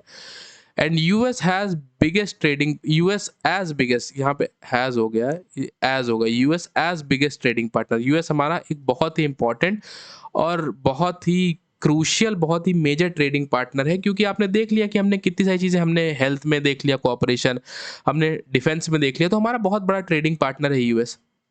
फिर इसके बाद हम आगे बढ़ें। सो यहाँ हो जाता है प्यारे जूनियर्स आपका लेक्चर ख़त्म। मुझे उम्मीद है कि आपको सब कुछ समझ में आ गया होगा। मैंने बहुत ही ईज़ी तरीके से समझाने की कोशिश की है। मैंने कुछ पॉइंट्स को बार-बार रिपीट किया है। मैंने उनको कई तरीकों से समझाने की कोशिश की है। इसके बाद भी अगर आपको डाउट होता है, आपको लगता है कि नहीं भैया मुझे ये पॉइंट नहीं समझ में आ रहा, मुझे ये क्लियर नहीं हो रहा, तो आप मुझसे कमेंट सेक्शन में पूछ सकते हैं। नो डाउट मैं आपको तुरंत जैसे भी पॉसिबल होगा मैं उसका रिप्लाई और उसका एक एडुकेट आंसर आपको प्रोवाइड करूँगा। चलिए डिस्कस कर लेते हैं कुछ प्रीवियस ईयर क्वेश्चन का। मैं मानता हूं कि इन क्वेश्चंस को अगर आप ध्यान से एनालाइज कर लेंगे तो इससे बाहर आपके एग्जाम में, सेमेस्टर के एग्जाम में या यूनिवर्सिटी के ईयरली एग्जाम में कुछ नहीं आने वाला है। आप इतना अच्छे से प्रिपेयर कर लेंगे, so you will be all ready for exam. तो चलिए पहला क्वेश्चन देखते हैं। Discuss the evolution of Indo US relation in post cold war era since 1991। तो बस देखिए, हमने पोस्ट कोल्ड वॉर एरा में डिस्कस किया था कि इंडिया का रिलेशन कैसे हो रहा था, इवॉल्व हो रहा था, विजन डॉक्यूमेंट साइन किया था। फिर आपने ध्यान होगा कि 2011 में pivot to Asia policy declare कर दी थी। अच्छा, अब इसने आपसे नहीं पूछा ना कि कोल्ड वॉर एरा सिंस 19, अब सिंस 1991 पूछा ना, इस पॉइंट को ध्यान दीजिएगा। सिंस 91 मतलब 1991 से डिस्कस कर डाली। तो जितना है 1991 से रिलेशन, मतलब पोस्ट कोल्ड वॉर एरा से टिल नाउ तक आप इसमें लिख सकते हैं। It will make your answer more dynamic. So ये हमने डिस्कस किया ही है और मैंने आपको बता दिया कि इसको कैसे केटर करना है। फिर आता है next question, examine the main issue affecting Indo US relation. सबसे पहले इसमें आपको ये लिखना है कि इंडो यूएस रिलेशन है क्या, जो इनिशियली हमने डेफिनेशन देखी थी। उसके बाद आपको पर्सपेक्टिव या व्यूज़ लिखने हैं ऑफ फेमस, जैसे आपने Indo US relation, for example ये आपने इंडो यूएस रिलेशन लिख दिया। फिर आपको लिखना है according to Shashi Tharoor, according to JD Vance, according to Henry Kissinger. फिर उसके बाद लिखना है पॉइंट ऑफ डाइवर्जेंस और challenges that are affecting Indo US relation. वो पॉइंट्स हमने डिस्कस किए हैं, वो सारे पॉइंट्स को लिख के फिर मैंने जो पॉइंट्स उसके अंदर आपको बताए हैं वो आपको उसको ऐसे एक दो लाइनर में एक्सप्लेन कर देना है। It is 8 point. अगर आप 20 to 30 वर्ड्स में भी एक्सप्लेन करेंगे that will be enough for your university examination. देखिए, यूनिवर्सिटी में प्रोफेसर और आपके टीचर्स क्या देखते हैं, वो आपका ये नहीं देखते कि आप कॉपी कितनी भर लेते हैं। भाई, उन्होंने 30 अपने मतलब 20-25 साल की नौकरी जितनी भी हो गई, उन्होंने सिर्फ कॉपी भरने ही वाले देखे हैं। उनको आप कंटेंट ला के दीजिए, उन्हें आप इतने बढ़िया तरीके से, इतने डाइवर्स मैनर में लिख के दीजिए कि उन्हें मज़ा आ जाए। He is a professor, he has excelled that subject, he is a doctorate in that. और आप उसको जब डाइवर्स तरीके से प्रेज़ेंट करोगे ना, सो वो आपकी आंसर राइटिंग स्किल को रिफ्लेक्ट करता है, आपकी सोशल अवेयरनेस को रिफ्लेक्ट करता है और रिफ्लेक्ट करता है कि आप कितने मतलब कितने आप अ मैं कहूँगा कितने आप क्रिएटिव हो आंसर प्रेज़ेंट करने में। और जिस दिन आप ये करते हो, आप नेचुरली एक टॉपर की तरह इमर्ज करते हो और यूनिवर्सिटी लेवल पे तो ख़ासकर। नेक्स्ट पॉइंट आता है discuss Indo relation during cold war period. देखिए फिर वही है, पोस्ट कोल्ड वॉर में आपको पता है इंडिफरेंस था, कोई बातचीत नहीं थी, बहुत कम इंटरैक्शन था, वो हमने सब डिस्कस किया है, आपको लिखना है। तो इन सब में बस यही करना है कि आपको इंट्रोडक्शन सब में, मतलब इंट्रोडक्शन जैसे जहाँ पे अफेक्टिंग पूछा है वहाँ पे आपको इंट्रोडक्शन लिखना है, जहाँ पे कोल्ड वॉर और पोस्ट कोल्ड वॉर पूछा है वहाँ पे भी आपको चाहें तो आप इंट्रोडक्शन लिख सकते हैं। वैसे नहीं भी लिखेंगे तो उतना इशू नहीं है, वैसे आप ये लिखना चाहिए मेरे हिसाब से। आप एक इंट्रोडक्शन, बेसिक इंट्रोडक्शन जरा सा वो फर्स्ट पेजर वाला दे दीजिए, मल्टी फेजेटेड एंगेजमेंट है। उसके बाद आप लिख दीजिए कि relations of Indo use during cold war, heading बना के relation of Indo during post cold war, और फिर आप उसको लिख दीजिए। फिर आता है क्रिटिकली एनालाइज। देखिए यहाँ पे एक शब्द है क्रिटिकली एनालाइज, इसको ध्यान से लिखिएगा। Indo US relation and highlight the major areas of convergence and divergence between both countries. अगर मान लीजिए इस क्वेश्चन में केवल इतना होता क्रिटिकली एनालाइज इंडो रिलेशन और ये ना देता कि कन्वर्जेंस और डाइवर्जेंस को दोनों कंट्री की हाईलाइट करो, तब भी क्रिटिकली एनालाइज का मतलब ये होता है कि हम पॉजिटिव और नेगेटिव दोनों प्रोस्पेक्ट में बात करेंगे। हम एक न्यूट्रल पर्सपेक्टिव बिल्ड करेंगे आंसर के कंक्लूजन में और हम पॉजिटिव और नेगेटिव दोनों नोट पे बात करेंगे। तो यहाँ पे आप इंडो रिलेशन का डेफिनेशन लिखेंगे, पर्सपेक्टिव लिखेंगे, पॉजिटिव पॉइंट्स लिखेंगे, नेगेटिव पॉइंट्स लिखेंगे। तो अगर मान लीजिए कभी एग्जाम में क्वेश्चन ऐसा आया जहाँ पे पॉइंट ऑफ कन्वर्जेंस और डाइवर्जेंस नहीं लिखा है, तो भी आपको क्रिटिकली एनालाइज का मतलब ही समझ लेना है कि पॉजिटिव नेगेटिव दोनों पूछ रहा है। फिर आता है last, highlight the status of Indo US relation during the tenure of former prime minister Indira Gandhi. देखिए इसमें हमने डिस्कस किया है, आपको वही लिख देना है कि the phase of bitterness was going on. कोई major treaty Indo US, India US के बीच में नहीं हुई थी। इंडिया यूएसएसआर की जो ट्रीटी थी उसने रिलेशन को और वर्सन कर दिया था। निक्सन का हैवी अलाइनमेंट था पाकिस्तान की तरफ। फिर उसके बाद बांग्लादेश लिबरेशन वॉर ने इंडिया यूएस रिलेशन को और वर्सन कर दिया। पर इंडिया, मतलब आपको फिर इसको पॉजिटिव एंड में खत्म करना है क्योंकि यू आर एन इंडियन और आपको इंडिया का पॉजिटिव एंड ही नोटिस करना है। There is no negative end, actually there is no negative end, but आपको एक पॉजिटिव नोट पे ही खत्म करना है because that reflects a good idea to जो एग्जामिनर आपका आंसर चेक कर रहा होता है। तो पॉजिटिव नोट पे आपको यही खत्म करना है कि India has adopted good strategic, मतलब good strategic position during the tenure of former prime minister Shrimati Indira Gandhi ji. मतलब मैं ऐसे बोल रहा हूँ, आपको ऐसे लिखना है श्रीमती इंदिरा गांधी। हमने यूएसएसआर से एक बहुत फाउंडेशनल ट्रीटी ले की, जो ट्रीटी आज तक हमारे इंडो यूएस रिलेशन को कैरी फॉरवर्ड कर रही है, इंडो रशियन रिलेशन को कैरी फॉरवर्ड कर रही है। उस समय का रिलेशन हमारा डिटोरिएट हुआ था क्योंकि वेस्ट बंगाल में और बंगाल एरियाज में बहुत सारा इन्फिल्ट्रेशन, इंसर्जेंसी हो रही थी। बांग्लादेश में इंस्टेबिलिटी थी जो हमारे बॉर्डरिंग स्टेट्स को इंस्टेबल कर रहा था, जैसे बंगाल को और उधर के एरियाज़ के स्टेट जो है उनको इंस्टेबल कर रहा था। अमेरिका का हैवी अलाइनमेंट था पाकिस्तान की तरफ, जो हमारा नेचुरल पॉइंट ऑफ डिसएग्रीमेंट था। इसके बाद हम इसमें लिख सकते हैं कि अमेरिकन फोर्स, अमेरिकन मिलिट्री भी हमारे, मतलब अमेरिकन मिलिट्री का माइट भी हमारे अगेंस्ट था, जिसने हमारे डिफेंस कॉपरेशन को भी डिटोरिएट किया। इस तरह करके आप कई पॉइंट्स लिख सकते हैं। So these are basically these previous year question. इन्हीं क्वेश्चंस के अंदर से मैं आपको कह सकता हूँ कि आपके क्वेश्चन आएंगे एग्जाम के, चाहे वो आगे आए चाहे वो पीछे आए या थोड़ा बहुत घुमा फिरा के आए, पर आएंगे इन्हीं पॉइंट से। जितने मैंने पीछे टॉपिक स्लाइड्स में कवर किए हैं, आपका काम है आप उनको अच्छे से पढ़िए, अच्छे से समझिए। एक बार वीडियो लेक्चर देखिए, ना समझ में आए 2 बार देखिए, दूसरी बार तीसरी बार देखिए तो मे बी आप थोड़ा फास्ट करके वीडियो लेक्चर को देख सकते हैं, ताकि आपको हर प्रोस्पेक्ट की क्लियर अंडरस्टैंडिंग मिले।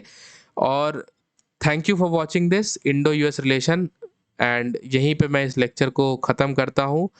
बीए फाइनल ईयर लेक्चर है, सब्सक्राइब करिएगा। मैं आगे भी आपको सब चीज़ें पढ़ाऊँगा, मैं इंडियन पॉलिटिकल थॉट भी पढ़ाऊँगा, वेस्टर्न पॉलिटिकल थॉट भी पढ़ाऊँगा, आपके पॉलिटिकल साइंस को कंप्लीटली कवर करूँगा, आपके फिजिकल एजुकेशन को कंप्लीटली कवर करूँगा। तो जो आपके फ्रेंड्स फिजिकल एजुकेशन वाले हो उन्हें ये वीडियो शेयर करिएगा, लाइक करिएगा क्योंकि आपका लाइक मुझे मोटिवेट करता है। सपोर्ट करिएगा जूनियर्स, क्योंकि आपका सपोर्ट मुझे हमेशा से मिला है, मेरी यूनिवर्सिटी में मेरे जूनियर्स का मुझे सपोर्ट मिला है। सो मुझे आपका सपोर्ट चाहिए। इस वीडियो को ज़्यादा से ज़्यादा लोगों तक शेयर करिएगा। सीखना भी हमें साथ है बेटा, और जीतना भी हमें साथ है। सीखोगे तुम, जीतोगे तुम, तुमको सिखाऊंगा मैं और जिताऊंगा मैं। और मैं ये मानता हूँ, सीखना भी साथ है, जीतना भी साथ है, क्योंकि नोट से नहीं सपोर्ट से जूनियर आगे बढ़ते हैं बेटे। नोट्स, नोट्स, नोट्स, नोट्स पूरे यूनिवर्सिटी में यही मचा रहता है, भैया आपकी नोट्स मिल जाती तो थोड़ा-सा अच्छा हो जाता।